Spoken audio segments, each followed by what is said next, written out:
Guys strong one के season 2 के episode 01 के साथ हाजिर हूँ। तो इस एपिसोड की शुरुआत में हमें म्यूरियम जो के बारे में बताया जाता है कि म्यूरियम कैसी जगह है। तो म्यूरियम एक ऐसी जगह है जहाँ पर मार्शल आर्टिस्ट जो है सिर्फ और सिर्फ वही सर्वाइव कर पाते हैं। सभी लोग एक दूसरे से फाइट करते रहते हैं अपने रिसोर्सेज के लिए, क्योंकि यहाँ पर भुखमरी है। सभी लोग एक दूसरे का खाना छीनने के लिए आपस में फाइट करते हैं। और ये सब कुछ कैसे क्रिएट हुआ? आपस में फाइट्स की वजह से, क्योंकि जो पावरफुल लोग थे वो एक दूसरे के साथ फाइट्स करते थे, जिसकी वजह से रिसोर्सेज की कमी हो जाती थी और ताकतवर लोग रिसोर्सेज ले जाते थे। जहाँ पर हमें सोमा की कहानी सुनाई जा रही है, जो सोमा नहीं असल में बाई रियोंग है। तो ये कहानी बाई रियोंग की है। तो अब मैं यहाँ पर फिलहाल के लिए इसे बाई रियोंग ही कहूंगा। तो हमारा बाई रियोंग कहता है कि मेरा बचपन तो सिर्फ ऐसे ही समझ लो जैसे कि वो हेल में गुजरा हो, क्योंकि मैं यहाँ पर अपने बहन भाइयों में सबसे ज्यादा कमजोर था। बड़ा होने की वजह से मुझे यहाँ पर ज्यादा काम करना पड़ता था। और यहाँ पर एक दिन एक बंदा आया और उस बंदे के सामने मेरे घर वालों ने मुझे बेच दिया। बंदा आकर उससे पूछता, मुझे ये बताओ कि तुम्हारी उम्र कितनी है? तो वो उसे बताता है कि उसकी उम्र कितनी है। तो ये कमजोर सा बच्चा जो आपको दिखाई दे रहा है, ये बाई रियोंग है। तो बाई रियोंग कहता है कि मुझे मेरी माँ ने यहाँ पर बेच दिया, वो भी सिर्फ और सिर्फ एक न्यांग सिल्वर के बदले में। न्यांग सिल्वर जो कि मेरी माँ और मेरे बहन भाइयों को पूरे एक साल के लिए खाना दे सकता था। तो मुझे लगता है कि मेरे लिए इतना बड़ा सेटिस्फाइंग बात थी कि मैं यहाँ पर अपने बहन भाई और अपनी माँ के काम आ सकूं। उस बंदे के साथ वहाँ पर से चल पड़ा, क्योंकि मैं अपनी माँ के ऊपर इल्जाम तो नहीं लगा सकता कि मेरी माँ ने यहाँ पर मुझे क्यों बेचा, क्योंकि मेरे अलावा मेरे 4 और बहन भाई भी थे। इसका वो 1 साल तक अच्छा खाना तो खा सकते थे। मुझे लगा कि मैं वहाँ पर से निकल आया हूँ, लेकिन वहाँ पर से निकलने के बाद जब मैं अगली जगह पर पहुंचा तो मुझे पता चला कि असली हेल्थ तो ये है, क्योंकि वहाँ पर हमें मार्शल आर्ट्स की ट्रेनिंग दी गई। पर मैं बहुत ज्यादा मेहनत करनी पड़ी ताकि हम लोग अपनी बॉडी को मजबूत बना सके। वो मास्टर जो मैं अपने साथ लेकर गया था वो अंडरवर्ल्ड का किंग था, और अंडरवर्ल्ड के किंग ने हमें वहाँ पर स्पेशली पर्सनल ट्रेनिंग देना स्टार्ट की। वहाँ पर हमारा बाई रियोंग अकेला नहीं होता, बल्कि बाई रियोंग के साथ और भी बहुत सारे बच्चे होते हैं। तो अंडरवर्ल्ड किंग जो होता है वहाँ पर बहुत सारे बच्चों को ट्रेनिंग दे रहा होता है,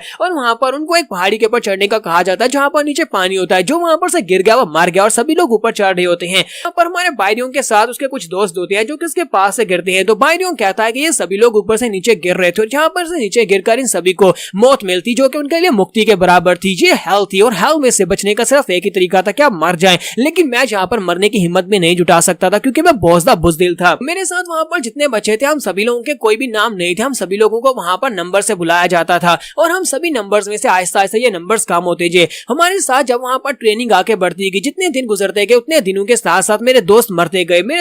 और एंड के ऊपर सिर्फ और सिर्फ हम में से 2 ही लोग बचे, और वहाँ पर मेरा एक दूसरा दोस्त था, सिर्फ और सिर्फ हम 2 ही बचे। हम दोनों के बचने पर अंडरवर्ल्ड किंग जो होता है वहाँ पर उनके सामने खड़ा होता है। वहाँ पर वो एक मोमबत्ती जलाता और कहता है, मैं चाहता हूँ कि तुम दोनों जहाँ पर आपस में फाइट करो, अपनी अपनी तलवारें उठाओ। जब तक ये मोमबत्ती बुझेगी तब तक तुम दोनों में से एक मर जाना चाहिए, और अगर इस मोमबत्ती के बुझने तक तुम दोनों जिंदा रहे तो मैं तुम दोनों को मार डालूंगा। तो हमारा बाई रियोंग जो होता है ये काफी ज्यादा डरपोक होता है, लेकिन दूसरा वाला जो होता है वो अपनी तलवार उठाता है और कहता है कि चलो जल्दी से अपनी फाइट स्टार्ट करते हैं, क्योंकि हमारे पास और कोई रास्ता नहीं है। या तो हम दोनों में से एक को मरना पड़ेगा, या फिर हम दोनों यहाँ पर मरेंगे। तो हमारा बाई रियोंग कहता है कि हाँ, मेरे पास भी और कोई रास्ता नहीं है, मुझे भी यहाँ पर फाइट करना पड़ेगी। और वो दोनों वहाँ पर फाइट करना शुरू करते हैं। तो बाई रियोंग कहता है कि मैंने यहाँ तक पहुंचने के लिए बहुत ज्यादा मेहनत की है, मैं यहाँ पर अब इतनी आसानी के साथ एंड के ऊपर आकर मर नहीं सकता, क्योंकि मेरे बहुत सारे दोस्त मारे गए, और इन सभी के मरने के बाद अब मैं भी यहाँ पर नहीं मर सकता। मैं यहाँ पर जिंदा रहने के लिए फाइट करूंगा। और उन दोनों की फाइट होने के बाद एंड के ऊपर वो लड़का जो होता है, दूसरा लड़का जो होता है, उसकी तलवार टूट जाती है और वो पीछे पत्थर के साथ जाकर टकराता और गिर जाता है। उसके वहां पर गिरने के बाद हमारा बाई रियोंग अपनी तलवार को उसके सामने करता है, लेकिन वो तलवार चलाकर उसकी जान नहीं लेना चाहता। दूसरा लड़का उसे कहता है कि मुझे मार डालो, तुम मुझे मार क्यों नहीं रहे, क्योंकि ये बात तो यहाँ पर पक्की है कि मैं तुम्हें कभी भी नहीं हरा सकता, क्योंकि तुम्हारा स्टैमिना और तुम्हारी पावर्स मुझसे ज्यादा है, कि तुम मुझसे ज्यादा कमजोर दिखते हो। तुम्हारा बाई रियोंग उसे कहता है कि नहीं, मैं तुम्हें नहीं मार सकता। तो दूसरा लड़का उसे कहता है कि मुझे समझ नहीं आती कि तुम अभी तक यहाँ पर सर्वाइव कैसे कर पाए हो।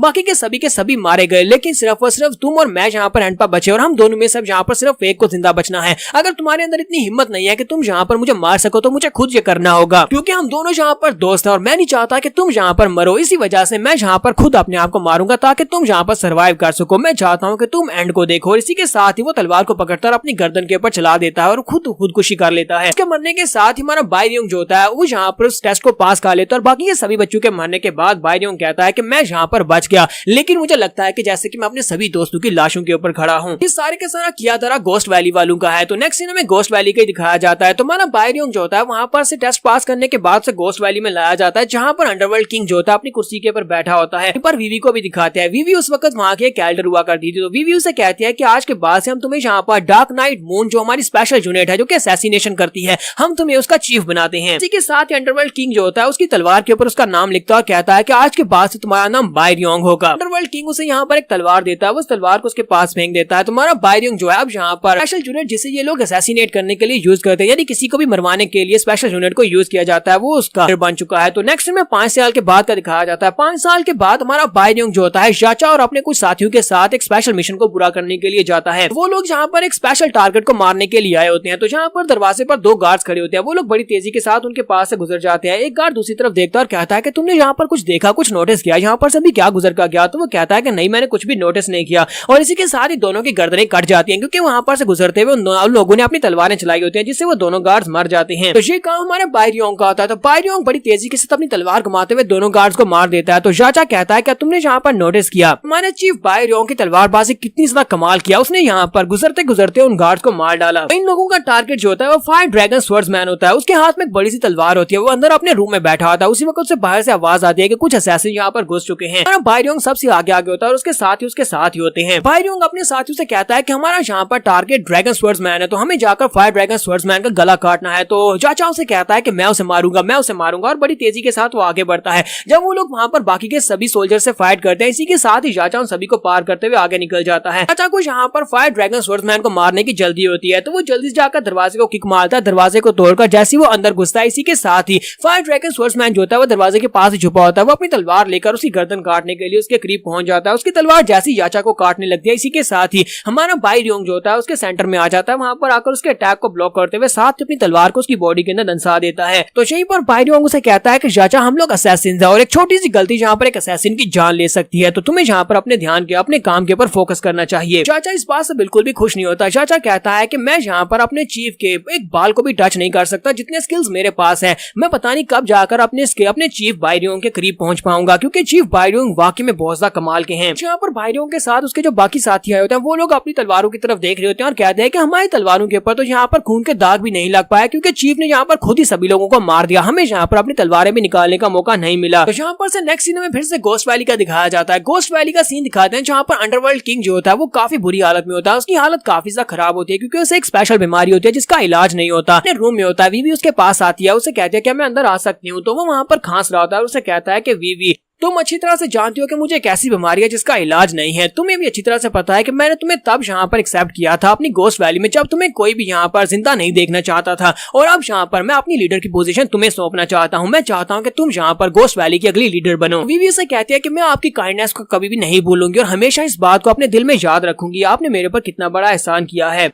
तो अंडरवर्ल्ड किंग उसे कहता है कि तुम्हें नहीं लगता है कि यहाँ पर मेरे पास इतनी पावर है कि मैं पूरी दुनिया के ऊपर राज कर सकता हूँ, क्योंकि मैं अंडरवर्ल्ड किंग हूँ और मेरे पास बहुत ही पावरफुल लोग भी हैं, लेकिन मेरे पास यहाँ पर इस बीमारी से लड़ने की ताकत नहीं है। पता नहीं ये कौन सी बीमारी है जिसका इलाज भी नहीं है। तो वीवी उसे कहती है कि बीमारी तो बीमारी है, उसका इलाज अब यहाँ से मिलेगा। तो अंडरवर्ल्ड किंग उसे कहता है कि मैंने यहाँ पर एक उड़ती उड़ती खबर सुनी है, मैंने उस इमोर्टल हर्ब ऑफ इमोर्टैलिटी के बारे में सुना है, क्या तुमने उस फिनिक्स फ्रूट के बारे में सुना है? तो वीवी उसे कहती है कि हाँ मैंने भी उसके बारे में कुछ बातें सुनी है। तो अंडरवर्ल्ड किंग उसे कहता है कि हाँ मैंने उसके बारे में जो बातें सुनी है वो बातें वाकई में सच है। मैंने सुना है कि इस वक्त वो फिनिक्स फ्रूट जो है वो इस वक्त एवा पैलेस में है, एवा पैलेस वालों के पास वो है। अगर वो फ्रूट मुझे मिल जाए तो मुझे लगता है कि मैं अपनी बीमारी का इलाज कर सकता हूँ और उसके बाद हम पूरी दुनिया के ऊपर कब्जा करेंगे। और वो वीवी से कहता है कि अब क्योंकि तुम गोस्ट वैली की पहली हेड हो तो मैं यहाँ पर तुम्हें पहला काम देने वाला हूँ। मैं चाहता हूँ कि तुम यहाँ पर मेरे एहसान का बदला चुकाओ। मैं चाहता हूँ कि बैक बाय रियोंग बी को तुम मार डालो और उसके पास से इमोर्टैलिटी का फ्रूट लेकर मेरे पास आओ। तो वीवी वहाँ पर उसके ऑर्डर सुनने के बाद बाहर निकलती है और बाहर आने के बाद कहती है क्या तुमने सुना यहाँ पर हमारे दरमियान में क्या बात हुई? तुम्हारा बायरियोंग उसके पास आता और कहता है कि हाँ मैंने सुना। तो वीवी उसे कहती है कि तुम्हारे ऑर्डर ये है कि तुम अपनी टीम को वहाँ पर लेकर जाओ, तुम्हें एवा पैलेस की हेड जिसका नाम बिग रियोंग बी है उसको मारना होगा। उसको मारने के बाद उन लोगों के पास से हर्ब ऑफ इमोर्टैलिटी को लेकर आना होगा और अगर तुम इस काम को सही से कर लेते हो तो मैं तुम्हें टामरांग की पोजीशन दे दूंगी। तो ये इमोर्टैलिटी के फ्रूट को लेकर आने का काम हमारे बायरियोंग को दिया गया था। तो नेक्स्ट एपिसोड में देखेंगे कि हमारा बायरियोंग वहां पर जाकर इमोर्टैलिटी के फ्रूट को ला पाएगा या नहीं। तो एपिसोड की एक्सप्लेनेशन अच्छी लगी हो तो कमेंट करके जरूर बताइएगा। चैनल को सब्सक्राइब कर दें, वीडियो को लाइक और शेयर कर दें। शुक्रिया।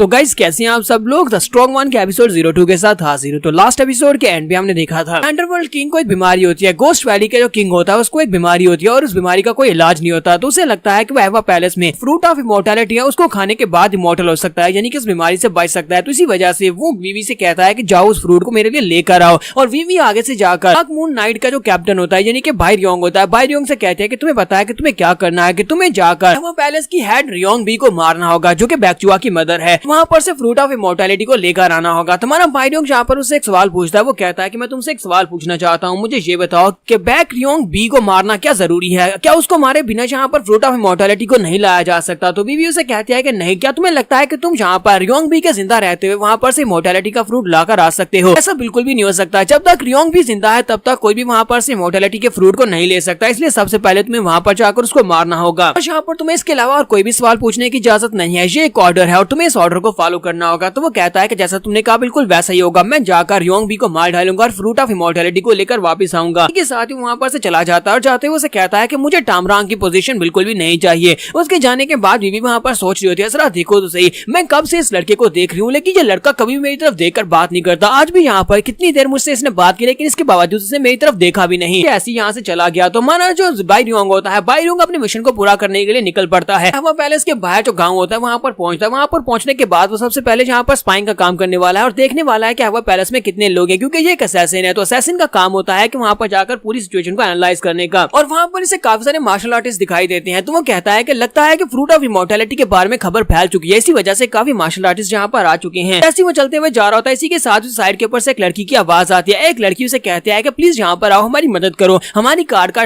टायर जो है यहाँ पर मिट्टी के अंदर धंस चुका है, हम इसे यहाँ पर से धक्का देकर बाहर निकालना होगा। वहाँ पर किसी दूसरे बंदे की मदद कर रही होती है और साथ ही हमारे भाई रियोंग से कहती है कि यहाँ पर आकर मेरी मदद करो। लेकिन हमारा भाई रियोंग से कहता है कि नहीं, मुझे यहाँ पर तुम्हारी मदद करने का कोई शौक नहीं है, क्योंकि यहाँ पर इस सब के साथ मेरा कोई भी ताल्लुक नहीं है, तो फिर मैं यहाँ पर तुम्हारी मदद क्यों करूंगा। और इसी के साथ ही हमारा भाई रियोंग आगे बढ़ जाता है। जबकि वो लड़की कहती है ये क्या बात हुई, हालांकि ये लड़का दिखने में कितना ज्यादा हैंडसम है लेकिन इसके बावजूद ये बहुत ज्यादा खड़ूस है। देखो तो जरा, इसने ये मेरी मदद नहीं की, इसकी पर्सनैलिटी तो बहुत ज्यादा बुरी है। और यहाँ पर हमारा भाई रियोंग कहता है कि काश मैं उस दिन उस औरत से मिला ही नहीं होता, यानी कि इस लड़की से मिला ही नहीं होता। भाई रियोंग वहाँ पर से सामने एक होटल में चला जाता है। होटल में जाकर बैठकर बड़े आराम से अपना खाना खा रहा होता है। जब वहाँ पर बड़े आराम से खाना खा रहा था, इसी के साथ ही साइड के ऊपर कुछ गुंडे होते हैं, वहाँ पर लड़कियों को बुली करने की कोशिश कर रहे होते हैं। तो एक बंदा आगे बढ़ता है, कहता है कि तुम यहाँ पर कर क्या रही हो, क्या तुम यहाँ पर मेरे लिए वाइन नहीं डालोगी, चलो जल्दी से ग्लास में मेरे लिए वाइन डालो। और साथ ही वहाँ पर बैठ जाता है। वहाँ पर बैठ रहा था। इसी के साथ ही वो लड़की जिसका नाम सोचियोन है वहाँ पर पहुंच जाती है और वो वहाँ पर आने के बाद उसके नीचे जो कुर्सी होती है उसको किक मार के फेंक देती है, जिससे वो मोटा बंदा जो होता है वहीं पर नीचे गिर जाता है। उसके नीचे गिरने के बाद वो बहुत ज्यादा गुस्सा आ जाता है और कहता है कि तुम्हारी हिम्मत कैसे भी यहाँ पर ये सब कुछ करने की। तुम्हारी सोचियोन बड़ी आराम से उसके सामने खड़ी होती है, बड़े कॉन्फिडेंस के साथ उसे कहती है कि तुम्हारे कपड़ों को देखकर तो लगता है कि तुम यहाँ पर हीनान फैमिली से हो। हीनान फैमिली के होने के बावजूद तुम यहाँ पर इतनी ज्यादा घटिया हरकत कैसे कर सकते हो? तुम दिन दहाड़े यहाँ पर पीकर टल्ली हो चुके हो और यहाँ पर लड़कियों को हैरास कर रही हो। मैं यहाँ पर तुम्हें इसकी इजाजत बिल्कुल भी नहीं दूंगी।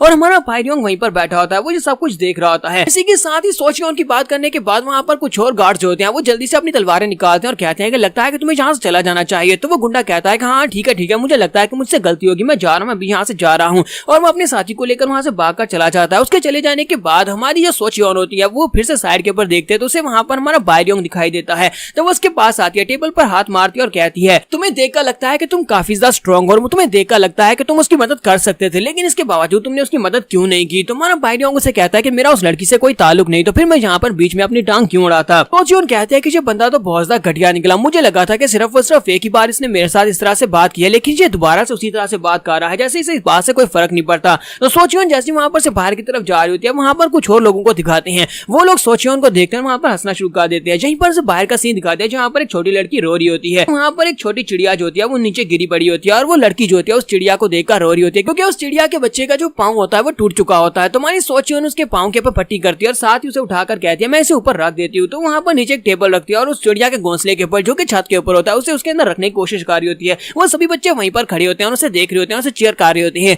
माना भाई रियोंग भी वहीं पर से गुजर कर जा रहा था। भाई रियोंग कहता है कि जरा देखो तो सही, आज ये लड़की क्या करना चाहती है, ये हर किसी की मदद करना चाहती है, क्या इसे लगता है कि ये हर किसी की मदद कर सकती है? मुझे तो लगा था कि ये सिर्फ और सिर्फ बेवकूफ है, लेकिन अब मुझे लगता है कि ये बहुत बड़ी बेवकूफ है। सोचियोन कहते हैं कि मेरी मॉम ने मुझे बाहर जाकर अपने मार्शल आर्ट्स के स्किल्स को यूज करने से मना किया है, इसी वजह से मैं यहाँ पर अपने मार्शल आर्ट्स के स्किल्स को यूज नहीं कर सकती और बिना मार्शल आर्ट्स के स्किल से मैं इस छोटे से चिड़िया के बच्चे को भी इसके घोंसले में नहीं रख पा रही। और इसी के साथ ही वहाँ पर नीचे गिर जाती है। तो वहाँ पर नीचे गिर जाती है। हमारा भाई रियोंग अभी भी उसी की तरफ ही देख रहा था। तो नीचे गिरने के बाद वो चिड़िया का बच्चा जो होता है वहीं पर नीचे फुदक रहा होता है। इसी के साथ ही कोई वहां पर आता है और आकर उस चिड़िया के बच्चे के ऊपर पाँव रखकर उसको वहीं पर पाँव के नीचे मार देता है। सोचियोन इस बात से बहुत ज्यादा गुस्सा होती है, चिढ़ाकर उसे कहती है कि घटिया इंसान, तुम्हारी हिम्मत कैसे हुई यहाँ पर एक चिड़िया के बच्चे को मारने की, ये तुम कर क्या रहे हो। ये वही बाहर वाले गुंडे होते हैं जो कि उसे देखकर हंस रहे थे। तो वहाँ पर उसके सामने पहुंच जाते हैं और उसे कहते हैं कि तुम्हारे कपड़ों को देखकर और तुम्हारी शक्ल को देखकर लगता है कि तुम अहवा पैलेस से हो, हमें बस इतना बता दो क्या तुम यहाँ पर फ्रूट ऑफ इमॉर्टैलिटी के बारे में कुछ जानती हो या नहीं। अगर नहीं जानती तो फिर तब भी तुम यहाँ पर मरोगी, और अगर जानती हो तब तुम यहाँ पर बहुत ही आसानी से मरोगी। तो सोचिए उनको यहाँ पर समझ आ जाती है कि ये लोग यहाँ पर हब ऑफ इमॉर्टैलिटी के लिए आए हैं। तो वो उसे कहती है कि तुम्हें नहीं लगता कि तुम्हें यहाँ पर पहले मुझसे माफी मांगनी चाहिए उस चिड़िया के बच्चे को मारने की वजह से। और साथ ही वो अंदर से सोच रहे होते हैं कि अब मैं यहाँ पर क्या करूँ, क्या मैं यहाँ पर अपनी मार्शल आर्ट के स्किल्स को यूज करूँ,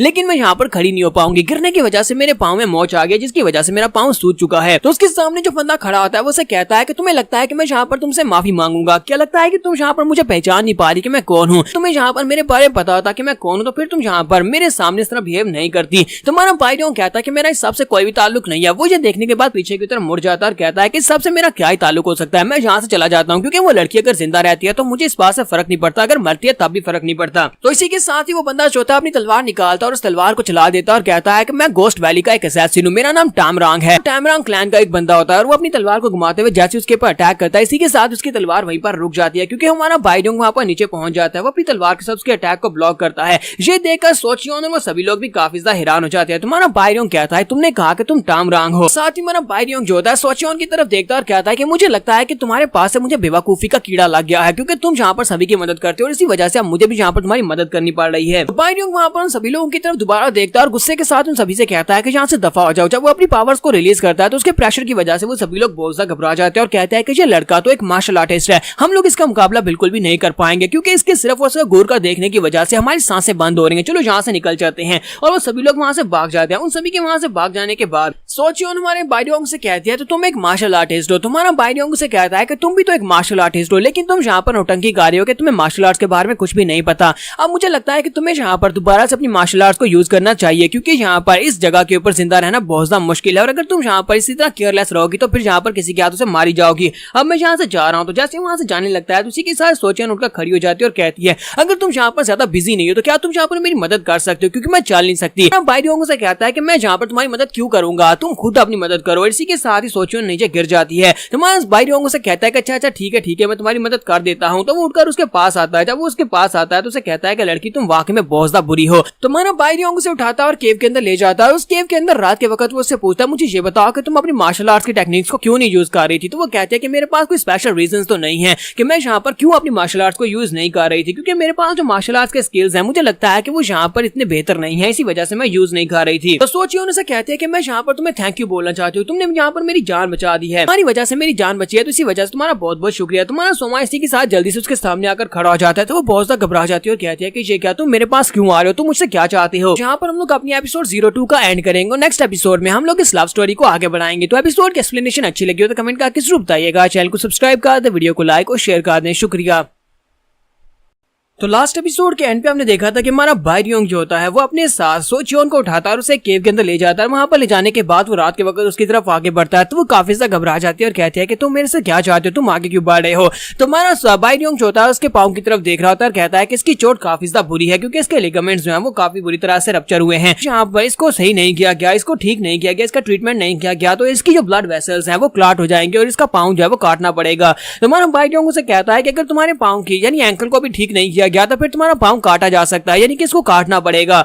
अब मुझे ये बताओ कि तुम यहाँ पर इसको ट्रीट करने दोगी या नहीं। फिर साथ ही हमारा बाइडोंग जो होता है उसके पाँव के ऊपर एक पट्टी बांध देता है और साथ ही वहाँ पर एक स्पेशल एक्यूपंक्चर टेक्निक को यूज करता है और कहता है मैंने एक एक्यूपंक्चर टेक्निक को सीखा था जिससे हम लोग अपनी टूटे हुई हड्डियों को भी ठीक कर सकते हैं। वाली टेक्निक से मुझे लगता है कि तुम्हारा पाँव जल्दी ठीक हो जाएगा। उसके पाँव के ऊपर पट्टी बांधने के बाद जल्दी से साइड के ऊपर हट जाता है और कहता है कि ठीक है अब तुम सो सकती हो, मैं जाकर ध्यान रखता हूँ। और मैं सोमा साइड के ऊपर जाकर बैठ जाता है। सोचिए अभी भी उसी की तरफ ही देख रही होती है और कहती है कि देखो तो जरा ये कितना ज्यादा अच्छा है, ये मार्शल आर्ट्स में भी अच्छा है और साथ ही मेडिकल साइंस में भी ये काफी ज्यादा अच्छा है। मैं इसके बारे में सोच रही थी ये इतना बुरा इंसान भी नहीं है। फिर साथ ही वो कहती है और ऊपर से ये काफी ज्यादा हैंडसम भी है। नेक्स्ट सीन हमें सुबह के वक्त का दिखाया जाता है। सुबह के वक्त दिखाते हैं कि हमारे बाइडोंग ने उसे अपने कंधे के ऊपर पिगी बैग बनाकर उठाया होता है, पीठ के ऊपर उठाया होता है, सामने की तरफ चलता हुआ जा रहा होता है। तो वो उसे कहती है कि तुम्हारी बहुत बहुत शुक्रिया, तुम यहाँ पर मेरी मदद कर रही हो। तुम्हारा बाइडोंग उसे कहता है कि मैं यहाँ पर खुशी से तुम्हारी मदद नहीं कर रहा, बस तुम्हारे घर छोड़ दो, उसके बाद मैं चला जाऊंगा। अब मुझे ये बताओ कि तुम्हारा घर है कहाँ पर। तो मैं उसे कहता कहता है कि हम लोग यहाँ पर कितनी देर से चल रहे हैं लेकिन तुम्हारा घर आ ही नहीं रहा। तो वो कहती है कि तुम्हें बस यहाँ पर इसी सड़क के ऊपर सीधा 4 घंटे के लिए और चलना होगा और उसके बाद मेरा घर आ जाएगा।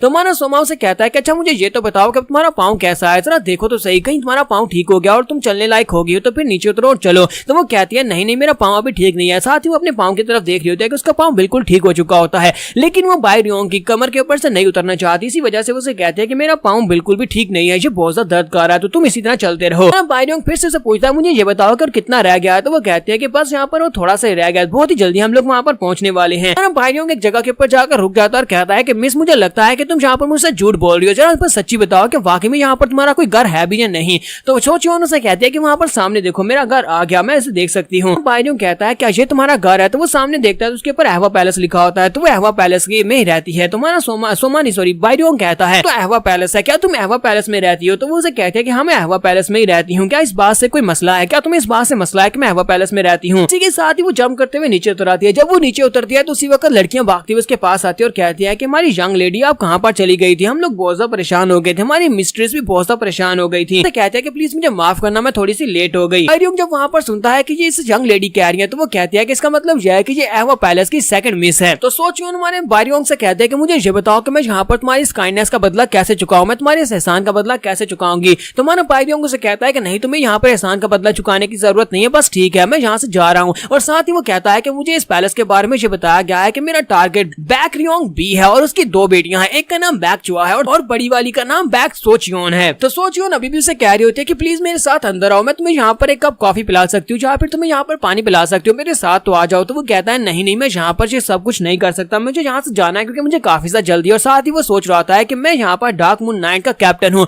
और मैं कैप्टन होने के नाते, एक असैसिन होने के नाते यहाँ पर किसी लड़की के प्यार में कैसे पड़ सकता हूँ, क्योंकि असल में यहाँ पर बाई रियोंग के दिल में भी कुछ हो रहा होता है। वो वहाँ पर से सामने की तरफ चला जाता है। तो इसी के साथ ही हमारी सोचियोन काफी ज्यादा उदास हो जाती है और कहती है कि हालांकि ये काफी ज्यादा हैंडसम दिखता है लेकिन इसके बावजूद मेरे किसी भी काम का नहीं है क्योंकि ये मेरी बात सुन ही नहीं रहा, ऊपर से मुझे इसके नाम के बारे में भी नहीं पता, कम से कम मुझे इसका नाम ही पूछ लेना चाहिए था। तो इसी के साथ ही एक नौकरानी से कहती है कि यंग लेडी प्लीज जल्दी से अंदर आ जाए, मिस्ट्रेस इस वक्त आपका इंतजार कर रही है। बाई रियोंग जब वहाँ पर चलता हुआ जा रहा था इसी के साथ ही वहीं पर रुक जाता और कहता है कि जरा रुको, मुझे यहाँ पर अपना दिमाग इस्तेमाल करना होगा। ये वाकई में सेकंड यंग लेडी है तो इसका मतलब यह है कि मैं इसको यूज करते हुए अंदर जा सकता हूँ। अगर मैं अंदर जा सकता हूँ तो अंदर जाकर मैं सभी के सभी गार्ड्स को देख सकता हूँ कि अंदर कितने गार्ड्स हैं, कितने ज्यादा लोग हैं जो कि यहाँ पर इस जगह को प्रोटेक्ट कर रहे हैं और इस टारगेट को मारने में मुझे ज्यादा आसानी हो गई। साथ ही बाई रियोंग पीछे मुड़ता है और कहता है कि यंग लेडी अगर तुम्हें यहाँ पर तकलीफ ना हो तो क्या मैं यहाँ पर आज रात के लिए रुक सकता हूँ। जोन उसकी बात सुनते ही बहुत ज्यादा खुश हो जाती है और कहती है हाँ क्यों नहीं, जल्दी से मेरे साथ आ जाओ। तो उसे अपने साथ लेकर अंदर की तरफ चलना स्टार्ट करती है। वो अपनी मॉम के पैलेस की तरफ जा रही होती है और रास्ते में हमारा बाई रियोंग जो होता है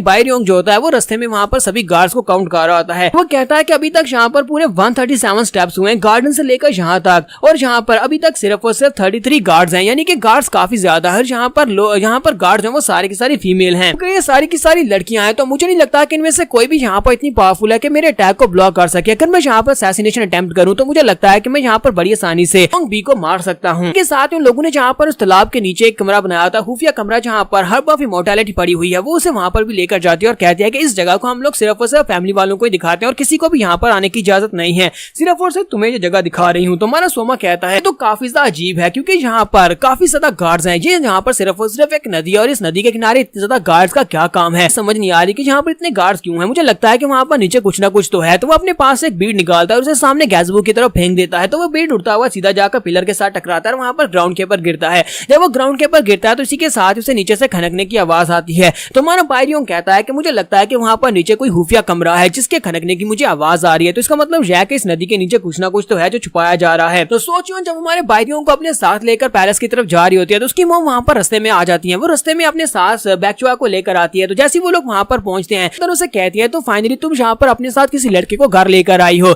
जबकि बैकचुआ अपनी बहन को देखकर बहुत ज्यादा खुश हो जाती है। वो जल्दी से जंप करते हुए आगे बढ़ती है और कहती है कि उन्हीं काफी दिनों के बाद तुम्हें देख रही हूँ, तुम कहाँ पर चली गई थी। तो बैक रियोंग भी वहाँ पर हमारे बाई रियोंग से कहती है कि पहली बार मेरी बेटी यहाँ पर किसी लड़के को अपने साथ लेकर आई है, तो इसी वजह से मैं यहाँ पर पर्सनली तुम्हें ग्रीट करने के लिए आई हूँ ताकि तुम्हें यहाँ पर से अपने पैलेस में लेकर जा सकूं। जबकि हमारा सोमा वहाँ पर उसके बारे में सोच रहा होता है कि ये कितनी ज्यादा पावरफुल है। तुम्हारा सोमा कहता है कि अगर यहाँ पर हमारे म्यूजियम में मार्शल आर्टिस्ट वुमेन के बारे में बात की जाए तो मुझे लगता है कि ये टॉप 3 में आती है। हमारी घोस्ट वैली की जो स्नो गर्ल वीवी है वो भी इतनी ज्यादा पावरफुल नहीं होगी जितनी ज्यादा ये पावरफुल है। अगर दोनों की फाइट हो तो मुझे लगता है कि ये कंपैरिजन के मुकाबले में थोड़ी सी स्ट्रॉन्गर है, यानी कि ये हमारी वीवी को हरा सकती है। मदर वहाँ पर हमारे बाई रियोंग के अंदर से एनर्जी को महसूस करती है और कहती है कि इस लड़के के पास से मुझे बिल्कुल बिल्कुल भी मर्डरस हो रहा महसूस नहीं हो रहा, लेकिन इसके बावजूद मुझे यहाँ पर इसके बॉडी के अंदर से डार्क एनर्जी महसूस हो रही है, जैसे कि ये यहाँ पर किसी खतरनाक मिशन के ऊपर आया है। तो मुझे इसके ऊपर नजर रखना होगी। और उसके बाद ये सभी लोग अंदर चले जाते हैं, टेबल के इर्द-गिर्द बैठे होते हैं। तो रियोंग भी यहाँ पर हमारे भाई रियोंग से कहते हैं कि तुम्हारा बहुत बहुत शुक्रिया जो तुमने मेरी बेटी की मदद की है। तो वो उसे कहती है कि अफसोस मैं तुम्हें यहाँ पर ज्यादा दिन के लिए रुकने के लिए नहीं कह सकती, आज रात तुम यहाँ पर रुक सकते हो, लेकिन कल सुबह तुम्हें यहाँ से वापस जाना होगा क्योंकि यहाँ पर मर्द नहीं रुक सकते। हमारा भाई रियोंग से कहता है कि आपको परेशान होने की जरूरत नहीं है, सुबह होते ही मैं यहाँ से चला जाऊंगा। हमारा भाई रियोंग अभी भी यहाँ पर असैसिनेशन के बारे में सोच रहा था और कहता है कि ये वाली जो जगह है, ये जो पैलेस है, ये 487 स्टेप्स दूर है मेन गेट से। अगर मैं यहाँ पर असैसिनेशन करना चाहता हूँ तो मुझे रास्ते में सभी गार्ड्स को मारना होगा। गार्ड्स को मारकर सभी बिल्डिंग्स को पार करते हुए मुझे यहाँ तक पहुंचना होगा, यहाँ पर भाई रियोंग बी को मारना होगा। इसके साथ ही हमारा भाई रियोंग कहता है कि अगर मैं यहाँ पर वाकई में इस हेड को मारना चाहता हूँ, यानी कि रियोंग बी को मारना चाहता हूँ, तो मुझे लगता है कि ये बिल्कुल परफेक्ट टाइम है और बिल्कुल परफेक्ट जगह भी है, क्योंकि यहाँ पर ये मेरे बिल्कुल सामने खड़ी है और इस वक्त इसने अपना गार्ड डाउन किया हुआ है। अगर मैं यहाँ पर अभी इसके ऊपर अटैक करके इसको मार डालता हूँ तो ये मेरे लिए ज्यादा आसान रहेगा बाद की मुश्किल से। इसी के साथ ही हमारा भाई रियोंग जो होता है अपनी तलवार की तरफ अपना हाथ आगे बढ़ाता है, वो अपनी तलवार को उठाने लगता है। जैसे वो तलवार को उठाने लगता है, इसी के साथ ही वो सोचता है कि उसने यहाँ पर अटैक कर दिया, क्योंकि वो यहाँ पर पूरे का पूरा एनालाइज कर रहा था कि वो कैसे उसके ऊपर अटैक करेगा और कैसे यहाँ पर रियोंग बी को मार देगा। जब वो यहाँ पर सोच रहा था, इसी के साथ उसे आवाज आती है, कोई उसे कहता है कि यहीं पर रुक जाओ। और इस बात से हमारा भाई रियोंग बहुत सा हैरान होता है, उसे एक झटका लगता है। तो दूसरी तरफ से हमारी रियोंग बी जो होती है वो गुस्से के साथ उसे वहाँ पर एक मैसेज दे रही होती है, एक साइलेंट मैसेज जो कि उसकी बेटी ना सुन सके। तो वो हमारे भाई रियोंग से कहते हैं कि मुझे इस बात से फर्क नहीं पड़ता कि तुम्हारी रियल आइडेंटिटी क्या है, लेकिन अगर तुमने यहाँ पर अपनी तलवार को निकाला, जैसे तुम अपनी तलवार को निकालोगे इसी के साथ ही मैं तुम्हें मार डालूंगी। तो यहाँ पर हमारी एपिसोड 03 का एंड होता है। तो एपिसोड की एक्सप्लेनेशन अच्छी लगी हो तो कमेंट करके जरूर बताइएगा। चैनल को सब्सक्राइब कर दें, वीडियो को लाइक और शेयर कर दें। शुक्रिया।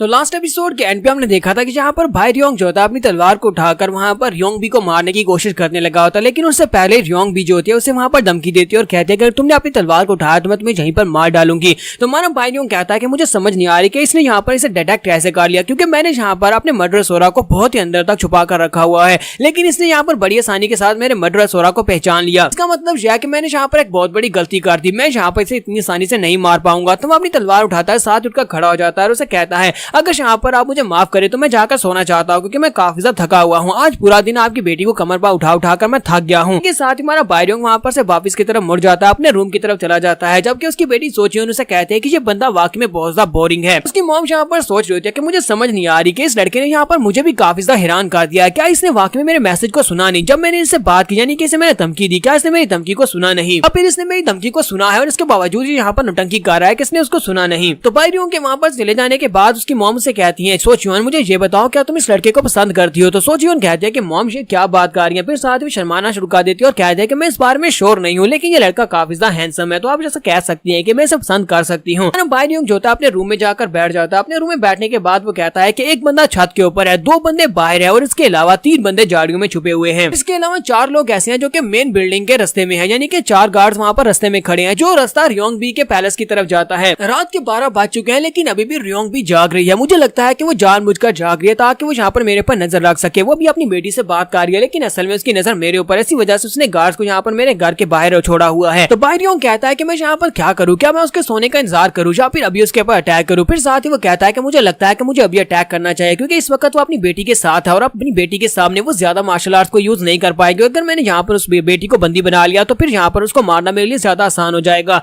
और इसी के साथ हमारा भाई रियोंग जो होता है छत के ऊपर जो बंदा होता है कान लगाकर उसकी बातें सुन रहा होता है, वो उसके ऊपर अटैक करता है और वो बंदा वहीं पर नीचे गिर जाता है। और इसी के साथ ही वो दरवाजे के बाहर जो 2 बंदे होते हैं उनके ऊपर भी अटैक करता है। बंदे नहीं सॉरी लड़कियां होती है, तो वो उनके ऊपर अटैक करता है और वो दोनों भी वहीं पर गिर जाते हैं। इसी के साथ ही भाई रियोंग बाहर निकलता है। जैसे वो बाहर निकलता है तो वहाँ पर 3 लड़कियां जो झाड़ियों में छुपकर देख रही होती हैं, उनके देखते ही देखते भाई रियोंग सामने से गायब हो जाता है और उन तीनों के ऊपर अटैक करता है। तीनों को जख्मी करने के बाद आगे गुजर जाता है। तो भाई रियोंग कहता है कि अब मेरे पास और कोई रास्ता नहीं है, मुझे इस मिशन को पूरा करना होगा। तो भाई रियोंग वहाँ पर जाकर उनकी छत के बाहर जाकर उल्टा लटक जाता है और कहता है कि यही मौका है, अभी मुझे इसे मारना होगा। और वो अपनी तलवार को निकालता है और कहता है कि मुझे अपने मिशन को पूरा करना है। जैसे वो यहाँ पर ऐसी बात करके अंदर जाने लगता है, उसी वक्त उसे अंदर से आवाज आती है। सोचियोन कहती है कि मॉम यहाँ पर मैंने अपना माइंडसेट बना लिया है, मैं उस लड़के को पसंद करती हूँ और मैं सुबह उसको बता दूं कि मैं उसे प्यार करती हूँ। अब ऐसा भी नहीं है कि मैं पहली बार ही देखकर उससे प्यार में पड़ गई थी, क्योंकि पहली बार तो हम दोनों के दरमियान मुझे इंटरेक्शन हुआ था वो बहुत ज्यादा बुरा हुआ था। इसने मेरे साथ बहुत ही बुरे से बात की थी, जिसकी वजह से ये मुझे बिल्कुल ही पसंद नहीं आया था, लेकिन ये काफी ज्यादा अच्छा है। ये बात सुनने के बाद भाई रियोंग को भी झटका लगता है। वो कहता है क्या ये लड़की मुझसे प्यार करती है।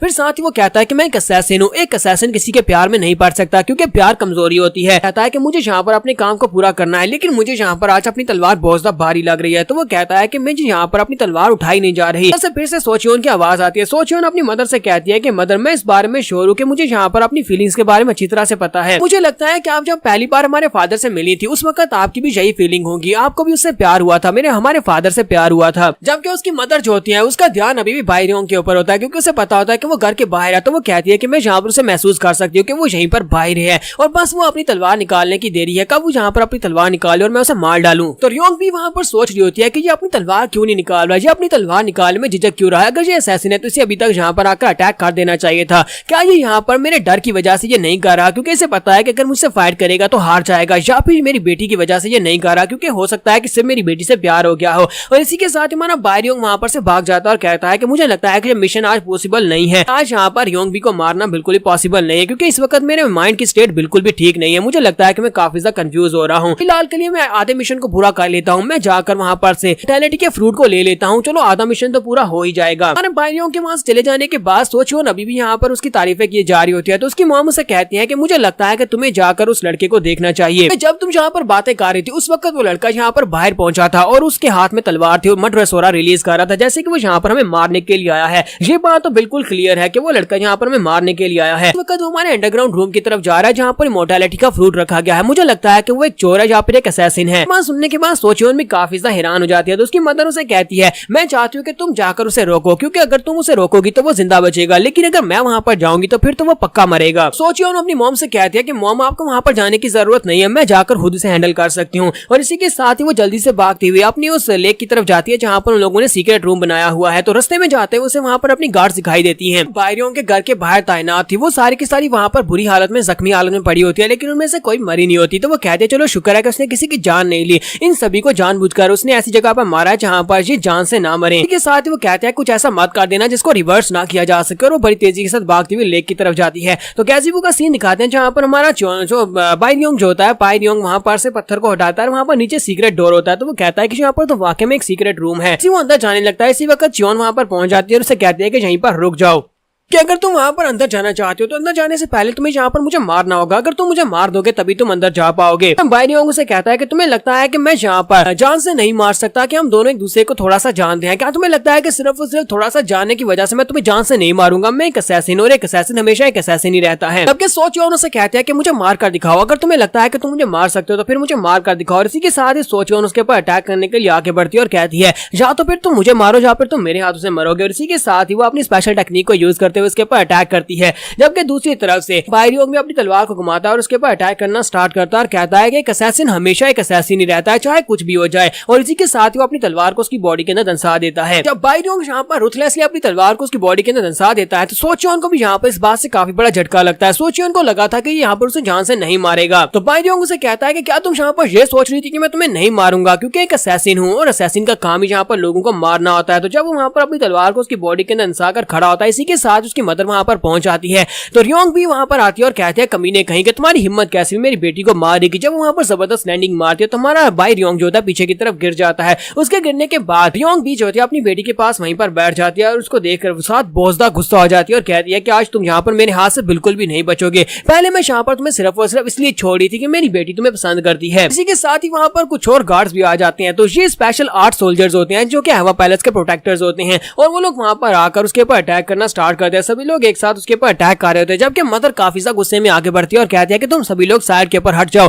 इस लड़के को तो मैं अपने हाथों से मारूंगी, कोई भी यहाँ पर बीच में नहीं आएगा। और वो आगे बढ़ती है और जाकर 3 हिमली फिंगर्स टेक्निक को यूज करते हुए हमारे बायरियोंग के ऊपर अटैक करती है। बायरियोंग बहुत ही बुरी तरह से पीछे की तरफ गिरता है। अब हमारा बायरियोंग जो होता है वो दरख्तों को तोड़ता हुआ काफी दूर जाकर गिरता है। तो वो सोच रहा होता है कि मुझे लगता है कि मैं यहाँ पर इसका मुकाबला अकेले नहीं कर सकता, ये बहुत ज्यादा स्ट्रॉन्ग है, यहाँ पर इन सभी लोगों को अवॉइड करना होगा। इसी के साथ ही वो भागना शुरू कर देता है। तो रियोंग भी उसे कहते हैं क्या तुम्हें लगता है कि तुम यहाँ से भाग भागकर जा सकते हो। ये तो अच्छी बात है कि तुमने यहाँ पर मेरी 3 हिमली फिंगर टेक्निक को बर्दाश्त कर लिया, क्योंकि यहाँ पर इस टेक्निक को ज्यादा लोग बर्दाश्त नहीं कर पाते। तुम आज यहाँ से भागकर बिल्कुल भी नहीं जा सकते। तो बायरियोंग भागता हुआ जा रहा था और कहता है कि सिर्फ और सिर्फ एक ही अटैक्स में बहुत ही बुरी तरह से जख्मी हो गया हूँ, मुझे वापस अपने होटल में जाना होगा। वो वहाँ पर से भागकर जा रहा था। इसी के साथ ही रियोंग भी उसके सामने आकर खड़ी हो जाती है और गुस्से के साथ उसे कहती है कि मुझे ये बताओ, तुम्हें क्या लगता है कि तुम्हारे जैसा एक बमरा हमारे जैसे फ्लावर गार्डन में आकर यहाँ पर से हमारी खुशबू को चोरी करके लेकर जा सकता है? बायरियोंग जब अपनी तलवार को घुमाकर उसके ऊपर अटैक करता है तो उसी के साथ उसकी तलवार जो होती है वहाँ पर धुआं बन जाती है। तो वो कहता है कि ये क्या लगता है ये लोग यहाँ पर अपनी स्पेशल मार्शल आर्ट्स की टेक्निक को यूज करें, जिसे अटैक एलिमिनेशन मार्शल आर्ट्स कहा जाता है। बायरियोंग कहता है कि जो हर किस्म की मार्शल आर्ट्स की टेक्निक को तो यहाँ पर एलिमिनेट नहीं कर सकती, और वो फिर से उसके ऊपर तलवार घुमाना स्टार्ट करता है।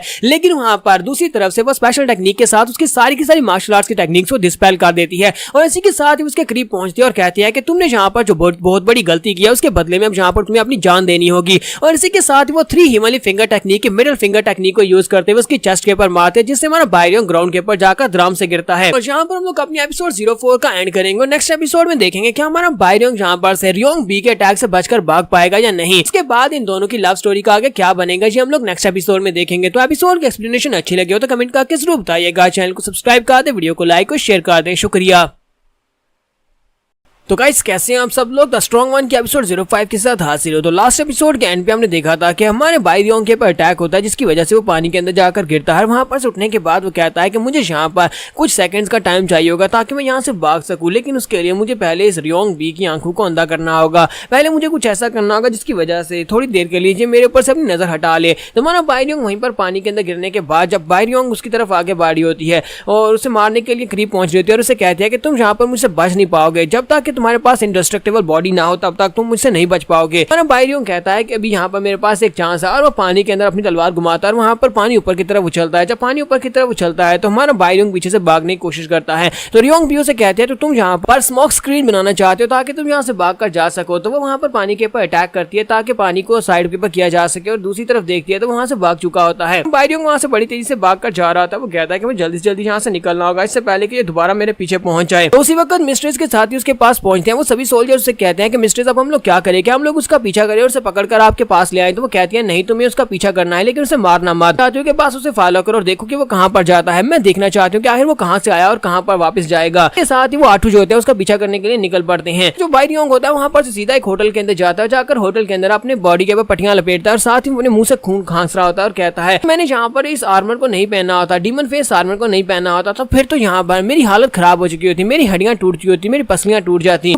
मैंने इस आर्मर को पहना हुआ था। फिर साथ ही वो कहता है कि लगता है कि इस बार मैं बहुत ही बुरी तरह से फंस चुका हूँ। इस वक्त भी बाहर काफी सारे लोग हैं जो कि मेरे पर नजर रखे हुए हैं, यानी कि उनके सोल्जर्स अभी भी बाहर मौजूद हैं। हमें अगले दिन का दिखाया जाता है। अगले दिन दिखाते हैं कि वहाँ पर दूसरी तरफ सोचियोन को भी चोट लगी होती है। सोचियोन अभी तक जिंदा होती है, उसकी बॉडी के अंदर तलवार आर पार हुई होती है, लेकिन वो वहाँ पर उसको ट्रीट कर रहे होते हैं। मामू से कहते हैं कि सोचियोन तुम काफी ज्यादा लकी हो कि उसकी तलवार जो थी उसने तुम्हारे मेन आर्गन को हिट नहीं किया। तलवार जो थी वो तुम्हारे दिल और फेफड़ों के बीच में से निकल गई, यानी कि दिल के साइड से होकर निकल गई। अगर दिल के अंदर लगती तो फिर तुम नहीं बच सकती, तुम मर जाती। अब उस घटिया इंसान के बारे में सोचना बंद कर दो, क्योंकि उसने ऐसी लाइन को क्रॉस किया जिसे उसे क्रॉस नहीं करना चाहिए था। अब दोबारा उसका तुम्हारे साथ कोई भी ताल्लुक नहीं हो सकता। इसी के साथ एक सोल्जर वापस आती है और आकर उसे कहती है कि मिस्ट्रेस मेरी बात सुने। तो वो कहती है हाँ बताओ क्या हुआ? तो वो कहती है पिछले कुछ दिनों से वो होटल के अंदर रुका हुआ है और उस होटल के अंदर से वो बाहर नहीं निकला। वो होटल स्मैक जे में है। इसका मतलब यह है कि वो लड़का जो है वो गोस्ट वैली से आया होगा, और हमें हमारे पास जो उसका स्केच है उस स्केच के मुताबिक उसको यहाँ पर तलाश किया और हमें जो सोर्सेज से पता चला है उसके मुताबिक वो गोस्ट वैली से ही आया। गोस्ट वैली की एक स्पेशल यूनिट है जिसे डार्क नाइट मून्स यूनिट कहते हैं। वो असैसिनेशन की एक यूनिट है और वो उसी यूनिट का कैप्टन है और उसका नाम कैप्टन बायरियोंग है। तो यहाँ पर इन लोगों को ये इन्फॉर्मेशन पता चल जाती है कि ये गोस्ट वैली से आया है। तो इसी वक्त दूसरी तरफ का सीन दिखाते हैं जहाँ पर हमारा बायरियोंग जो होता है अपनी तलवार लेकर अपने कपड़े छपड़े पहनता और कहता है कि मुझे यहाँ से निकलना होगा। मुझे लगता है कि इस बार मैं इस मिशन को पूरा कर सकता हूँ। मुझे लगता है कि पहले मुझे वापस अपने पैलेस में जाना होगा, यानी गोस्ट वैली में वापस जाना होगा, और उसके बाद अपनी टीम के साथ यहाँ पर मिशन को पूरा करने के लिए आऊंगा।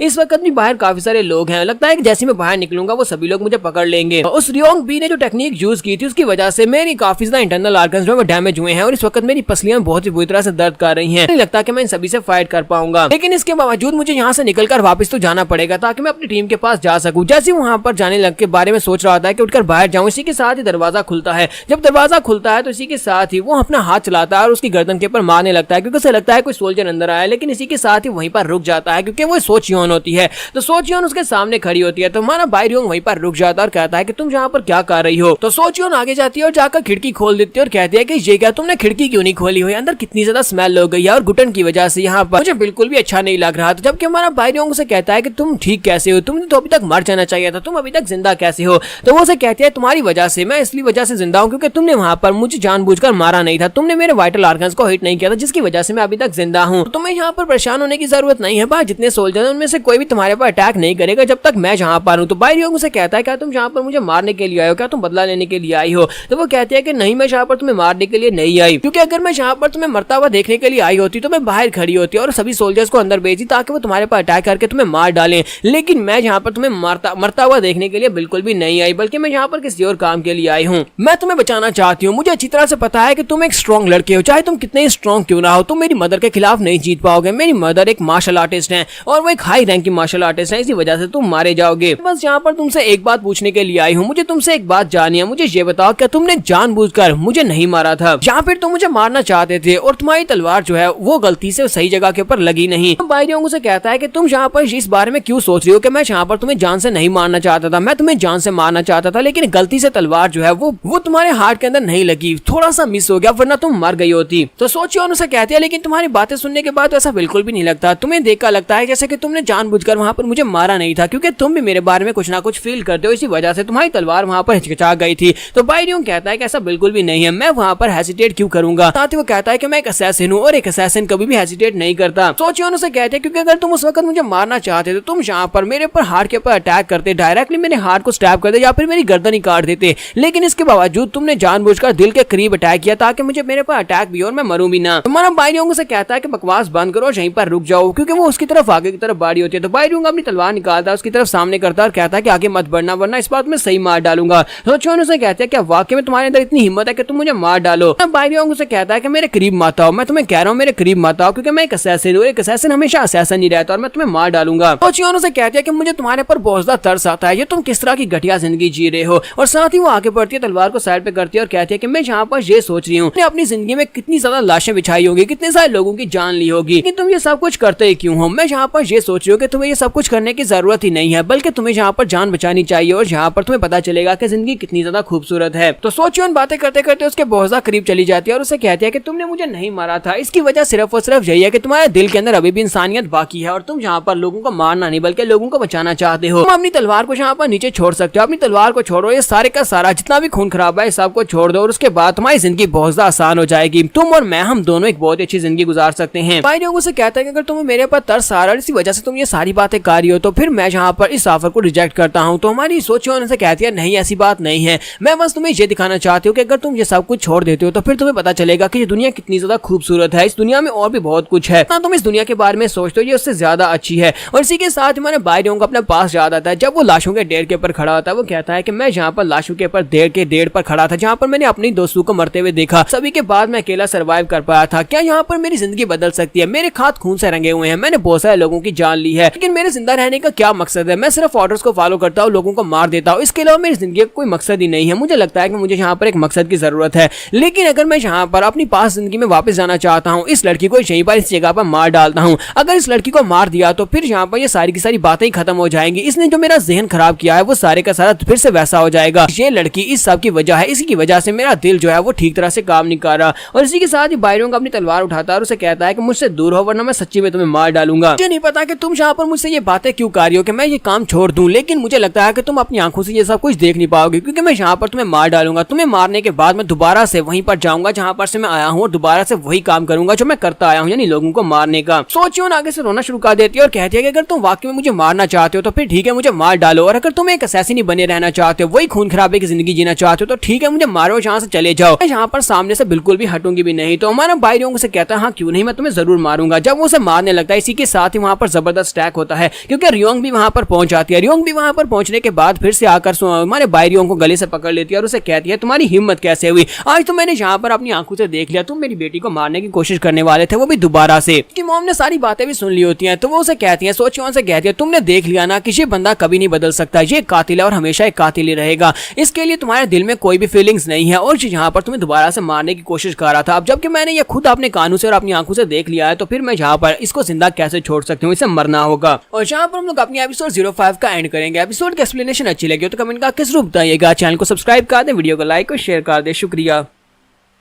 तो लास्ट एपिसोड के एंड पे हमने देखा था कि रियोंग भी वहां पर पहुंच जाती है और आकर हमारे भाई रियोंग को गले से पकड़ती है और उसे कहती है कि अब तो सब कुछ मैंने अपनी आंखों से देख भी लिया और कानों से सुन भी लिया, तुम जहां पर मेरी बेटी के बारे में क्या सोचते हो और उसके साथ क्या करने वाले थे। तो वो उसे गले से पकड़ते हैं, इसी के साथ ही अपनी 3 हिमालय फिंगर टेक्निक को यूज करते हुए जब उसके ऊपर अटैक करती है तो वो उसे घसीटते हुए काफी दूर ले आती है, यानी कि वो होटल से बाहर निकलती है। होटल की दीवार को तोड़ते हुए सामने एक माउंटेन होती है जिसके साथ वो जाकर उसे टकराती है। तो उस माउंटेन के साथ टकराकर उसे कहती है आज यही माउंटेन वॉल तुम्हारी कब्र बनने वाली है, मैं यहीं पर तुम्हें गाड़ दूंगी। जबकि दूसरी तरफ से हमारा जो रियोंग होता है वो कहता है कि अब मुझे पता चल चुका है कि यहाँ पर मेरे साथ हुआ क्या है। यहाँ पर फ्लावर गार्डन में चला गया था जहाँ पर मुझे एक फूल पसंद आ गया था, लेकिन असल में वो फूल बहुत ज्यादा इंटॉक्सिकेटेड था और मेरे जैसे असैसिन को फ्लावर्स के पास नहीं जाना चाहिए। और मुझे आज ये बात यहाँ पर बिल्कुल सही तरीके से समझ आ गई। और इसी के साथ जो अपनी तलवार को घुमाते हुए रियोंग बी के ऊपर अटैक करता है तो रियोंग बी एक कंधे को जख्मी कर देता है जिससे रियोंग बी पीछे की तरफ गिरती है। और उसके बाद हमारा जो बाई रियोंग होता है उसे कहता है कि मैं यहाँ पर एक बात समझ चुका हूँ कि फ्लावर्स जो होते हैं वो असैसिन्स के लिए सूटेबल नहीं होते। बाई रियोंग जब फिर से अपनी तलवार लेकर जंप करते हुए उसे मारने के लिए आगे बढ़ता है और उसे कहता है कि फूल जो होते हैं ये हमेशा तोड़ने के लिए होते हैं, फूलों का मतलब ये होता है कि उन्हें तोड़ डालो। यहाँ पर मैं यही करने वाला हूँ। तो जब वो उसके ऊपर अटैक करने के लिए उसके करीब पहुंचता है तो वो फिर से अपनी एलिमिनेशन टेक्निक को यूज करती है जिससे वो उसकी तलवार को फिर से वहां पर धुआं बना देती है। तुम्हारी बाई रियोंग की तलवार उसके पास पहुंचने से पहले धुआं बन जाती है। रियोंग भी जो होती है उसके कंधे से पकड़ती है और उसे कहती है क्या तुम्हें वाकई में ऐसा लगता है कि फूल तोड़ने के लिए होते हैं? तुम्हें लगा था कि तुम यहाँ पर एक कमजोर से इंसान और बहुत सी लो लेवल के स्किल्स के साथ आकर मेरे गार्डन से मेरे फूलों को तोड़ सकते हो। और उसके कंधे के ऊपर हाथ रखकर उसके कंधे से मांस को नोच लेती है। रियोंग फिर से अपनी तलवार को घुमाते हुए उसके ऊपर अटैक करता है, कहता है कि अगर मैं तुम्हारे गार्डन के फूलों को तोड़ नहीं पाया तो मैं तुम्हारे गार्डन के फूलों को पांव के नीचे मसल दूंगा। जब बाई रियोंग उसके ऊपर अटैक करता है तो रियोंग भी पीछे की तरफ गिर जाती है। तो उन दोनों के वहां पर फाइट की वजह से काफी ज्यादा धमाके हो रहे होते हैं। तो उनके जो सोल्जर्स होते हैं ऊपर ही खड़े होते हैं, ठीक है, रियोंग बी के जो साथी होते हैं ऊपर खड़े होते हैं। तो ऊपर खड़े खड़े ये सारी फाइट को एनालाइज कर रहे होते हैं। तो एक दूसरे से कहता है क्या तुम देख रहे हो वो लड़का कितना ज्यादा स्पेशल है, क्या तुम वो देख रहे हो? वो तुम्हारी मिस्ट्रेस का बहुत अच्छे से मुकाबला कर रहा था। दूसरा उसे कहता है कि हाँ मुझे भी ऐसे लगता है। तो दूसरा उसे कहता है कि मुझे लगता है कि दोनों के स्किल्स लेवल्स में काफी बड़ा डिफरेंस है। तो लगता है कि फिलहाल कभी हमारी मिस्ट्रेस वहां पर सिर्फ और सिर्फ वार्म अप कर रही है और अभी यहाँ पर वो सीरियस होने वाली है। और इसी के साथ वो पूरे का पूरा होटल गिर जाता है। उसके साथ वो दोनों बाहर की तरफ निकलते हैं। दोनों वहां पर आपस में अभी फाइट कर रहे होते हैं। तो बाई रियोंग यहाँ पर उसकी जेड अटैक एलिमिनेशन टेक्निक को क्रैक करने की कोशिश कर रहा था ताकि वो उसके ऊपर अटैक कर सके। इसके साथ वो बड़ी तेजी के साथ आगे बढ़ता है और कहता है कि मुझे लगता है अगर मैं स्पीड के साथ इसके ऊपर आगे बार का अटैक करूंगा तो मुझे लगता है कि इसकी अटैक एलिमिनेशन टेक्निक मेरे पर काम नहीं करेगी। तो वो बड़ी तेजी के साथ 3 अटैक्स करता है, यानी कि तीनों साइड के ऊपर उसके ऊपर अटैक करता है। लेकिन रियोंग भी तीनों अटैक्स को वहां पर अटैक एलिमिनेशन टेक्निक के साथ नॉलिफाई कर देती है और उसे कहती है कि तुम्हारे स्किल्स काफी ज्यादा अच्छे हैं, तुम्हारी स्पीड भी काफी ज्यादा अच्छी है, लेकिन तुम्हें क्या लगता है कि तुम यहाँ पर मुझसे आगे निकल सकते हो? तुम यहाँ पर कितने ही अच्छे क्यों ना हो, इतने सारे स्किल्स होने के बावजूद तुम यहाँ पर मेरे पाँव को भी टच नहीं कर सकते। और इसी के साथ ही ऊपर वाली साइड से वो उसके ऊपर अटैक करने के लिए नीचे आती है। इस बार वो स्पेशल टेक्निक जिसका नाम येलो ड्रैगन स्पिन होता है उसको यूज करती है। जब वो येलो ड्रैगन स्पिन को यूज करती है तो इसी के साथ हमारा बाई रियोंग जो होता है वो घूमता हुआ काफी दूर जाकर गिरता है। वो ग्राउंड के ऊपर जाकर पटकता है तो वहीं पर नीचे गिरकर उसकी हालत काफी ज्यादा बुरी हो जाती है। और रियोंग भी जो होती है उसके ऊपर जाकर बैठ जाती है और साथ ही अपनी उंगली को उसके माथे पर रखती है और कहती है कि अब यहाँ पर तुम्हारी लाइफ को खत्म करने का वक्त आ चुका है। जबकि हमारा बाई रियोंग वहां पर सोच रहा होता है क्या मैं यहाँ पर मरने वाला हूँ, क्योंकि ये सब कुछ यहाँ पर खत्म होने वाला है। इसके अटैक की वजह से मेरी सारी की सारी की पावर स्कैटर हो चुकी है और मैं यहाँ पर और ज्यादा की पावर को यूज नहीं कर पाऊंगा। अगर मैं की पावर को यूज नहीं कर सकता तो मैं अपनी बॉडी को मूव भी नहीं कर पाऊंगा। इसी के साथ साइड के ऊपर से आवाज आती है, कोई रियोंग बी से कहता है कि बैक रियोंग बी, ये तो बहुत ही बुरी बात है कि तुम यहाँ पर अपनी फुल पावर्स को यूज करते हुए एक छोटे लड़के के ऊपर अटैक कर रहे हो जिसके स्किल्स तुमसे बहुत ज्यादा इंफीरियर हैं। नहीं लगा था कि तुम्हारे जैसी मार्शल आर्टिस्ट को इस तरह करना चाहिए। और इसी के साथ ही वो अपनी आइस के साथ उसके ऊपर अटैक करती है। जब वो आइस के साथ उसके ऊपर अटैक करती है तो वो भी उसके अटैक्स को अवॉइड करती है और कहती है कि तुम कौन हो, कहां पर हो। साथ ही वो अपने हाथ की तरफ देखती है कि उसका हाथ जो होता है वो बर्फ में जमा होता है। तो वो कहती है कि ये तो एक्सट्रीम जिन एनर्जी है, क्या तुम चोनशान की माउंटेन गर्ल वीवी हो, चोनशान माउंटेन की स्नो गर्ल वीवी, क्या फिर मैं तुम्हें यहाँ पर गोस्ट वैली की नई हेड कहूँ, क्योंकि अब तुम गोस्ट वैली की नई हेड बन चुकी हो। वीवी उसे कहती है कि तुम जो चाहे मुझे कह सकती हो, लेकिन ये बंदा जिसे तुम मारने की कोशिश कर रही हो इसे तुम मार नहीं सकती, इसे मैं अपने साथ लेकर जाने वाली हूँ। तो बैक रियोंग बी उसे कहती है कि तुम्हें ऐसा क्यों लगता है कि तुम इसे अपने साथ लेकर जा सकती हो? तुम्हें क्या लगता है कि मैं तुम्हारे जैसे एक मॉन्स्टर से डर जाऊंगी? मैं तुम्हारे जैसे एक मॉन्स्टर से बिल्कुल भी नहीं डरने वाली। तो हमारी वीवी उसे कहती है हाँ ठीक है, तुम यहाँ पर मुझसे मत डरो, लेकिन कम से कम तुम्हें इस बात का डर तो होना चाहिए कि तुम अपनी बेटी की जान खो दोगी। जरा दूसरी तरफ देखो। तो इसी के साथ ही वो साइड के ऊपर देखते हैं तो वहाँ पर चाचा खड़ा होता है। तो चाचा ने सो चियोन के गले के ऊपर अपनी तलवार रखी होती है। तो उसकी मॉम कहती है कि मैं यहाँ पर पर सोचियोन के बारे में तो भूल ही गई थी कि सोचियोन भी यहीं पर है और इस बंदे ने यहाँ पर उसके गले के पर तलवार रखी हुई है और उसे देखकर लगता है कि वो अगर चाहे तो उसकी गर्दन काट सकता है। और इसी के साथ उसके 8 साथी जो होते हैं उन सभी को भी वहाँ पर उनके साथियों ने घेर लिया होता है। बीवी से कहती है कि इस वक्त हालात तुम्हारे हक में बिल्कुल भी नहीं है और अगर तुम चाहो तो यहाँ पर से निकल कर जा सकते हो आसानी से, चुपचाप यहाँ से चली जाओ तो हम तुम्हें कुछ भी नहीं कहेंगे। अगर मुझे पता होता कि तुम एवा पैलेस को छोड़कर यहाँ पर आई हो तो मैं सीधा वहाँ पर जाती एवा पैलेस में, वहाँ पर से जाकर होटलिटी के फ्रूट को चोरी करके ले आती। तो काफी ज्यादा लकी हो कि मैं पहले यहाँ पर इस लड़के को बचाने के लिए चली आई। तो ये बात सुनने के बाद रियोंग भी कहती है कि मुझे जाना होगा, मुझे वापस जाना होगा कि मेरी हालत यहाँ पर सबसे ज्यादा खराब है। एक कीड़ा जिसके मार्शल आर्ट स्किल्स बहुत ज्यादा बुरे हैं, जो यहाँ पर मरने वाला था मेरे हाथों से, और मेरी बेटी जिससे मैं बहुत ज्यादा प्यार करती हूँ वो इस लड़के के प्यार में पड़ चुकी है जो कि सिर्फ और सिर्फ एक मरने वाला कीड़ा है। लेकिन मेरी हालत इन दोनों में से बहुत ज्यादा खराब इसलिए है क्योंकि मैं अपनी बेटी से प्यार करती हूँ और मुझे अपनी बेटी की जान बचानी है। तो वो वीवी से कहती है ठीक है हम लोग यहाँ से जा रहे हैं। आते हुए कहते हैं कि फिलहाल के लिए तो हम लोग यहाँ से जा रहे हैं और अगली बार अपने इस लड़के से कह देना कि गिव अप कर दे, क्योंकि अगली बार यहाँ पर दिखाई दिया तो मैं इसकी गर्दन काट दूंगी और सिर्फ इसकी नहीं बल्कि गोस्ट वैली के सभी लोगों को मार डालूंगी। यहीं पर सोचियोन जो होती है अभी भी हमारे भाइयों की तरफ ही देख रही होती है और कहती है काश हम लोग उस दिन मिले ही नहीं होते। ये एक वाकई में बहुत ज्यादा बुरा रिलेशनशिप है और साथ ही वो सोच रही होती है कि मुझे लगता है कि हम लोग दोबारा एक दूसरे से मिलने वाले हैं। तो बाइरियों को वहां से वापस लाने के बाद हमारा बाइरियों अपने रूम में बैठा होता है, वहां पर अपने जख्मों को हील कर रहा था, लेकिन साथ ही वो सोच रहा था कि मैं अभी तक जिंदा क्यों हूँ, मेरे जिंदा रहने की वजह क्या है, मैं अभी तक जिंदा क्यों हूँ। वहाँ पर यही सोच रहा था कि मैं यहाँ पर कितनी बेकार जिंदगी जी रहा हूँ, मुझे कैसे ऐसे नहीं होना चाहिए था, बल्कि मुझे एक ऐसा इंसान होना चाहिए था जिसने खूबसूरत जिंदगी देखी हो। बाइरियों कहता है कि उस वाक्य को 10 दिन गुजर चुके हैं, लेकिन 10 दिन के बाद भी यहाँ पर मैं बिल्कुल कुछ भी महसूस नहीं कर पा रहा। मुझे ऐसा कुछ नहीं लगता कि मुझे दोबारा से उठकर अपनी तलवार उठाकर लोगों को मारना चाहिए। पता नहीं मेरे लिए यहाँ पर सांस लेना इतना मुश्किल क्यों हो रहा है और ऊपर से मेरी आंखों से आंसू बहते जा रहे हैं, पता नहीं क्यों, मुझे इसकी वजह भी नहीं मालूम। और वो अपने आंसू पहुंचता और कहता है कि मैं अपने आंसू को निकलने से रोक नहीं पा रहा, इसकी वजह क्या है, इसकी वजह क्या है, मुझे समझ नहीं आ रही। फिर साथ ही उसे यहाँ पर सोचियोन याद आती कि सोचियोन वहाँ पर पंछी को रख रही थी, सोचियोन को वहाँ पर देख रहा था। वो कहता है क्या ये सोचियोन के बारे में, क्या सोचियोन को इस बारे में पता होगा कि मेरे आंसू क्यों नहीं रुक रहे, मेरे जिंदा रहने की वजह क्या है। उसने मुझसे कहा था कि मेरे जिंदा रहने की वजह कुछ और होनी चाहिए, यहाँ पर मुझे किसी को मारना नहीं चाहिए बल्कि लोगों को बचाना चाहिए, यही मेरे जिंदा रहने की वजह होनी चाहिए।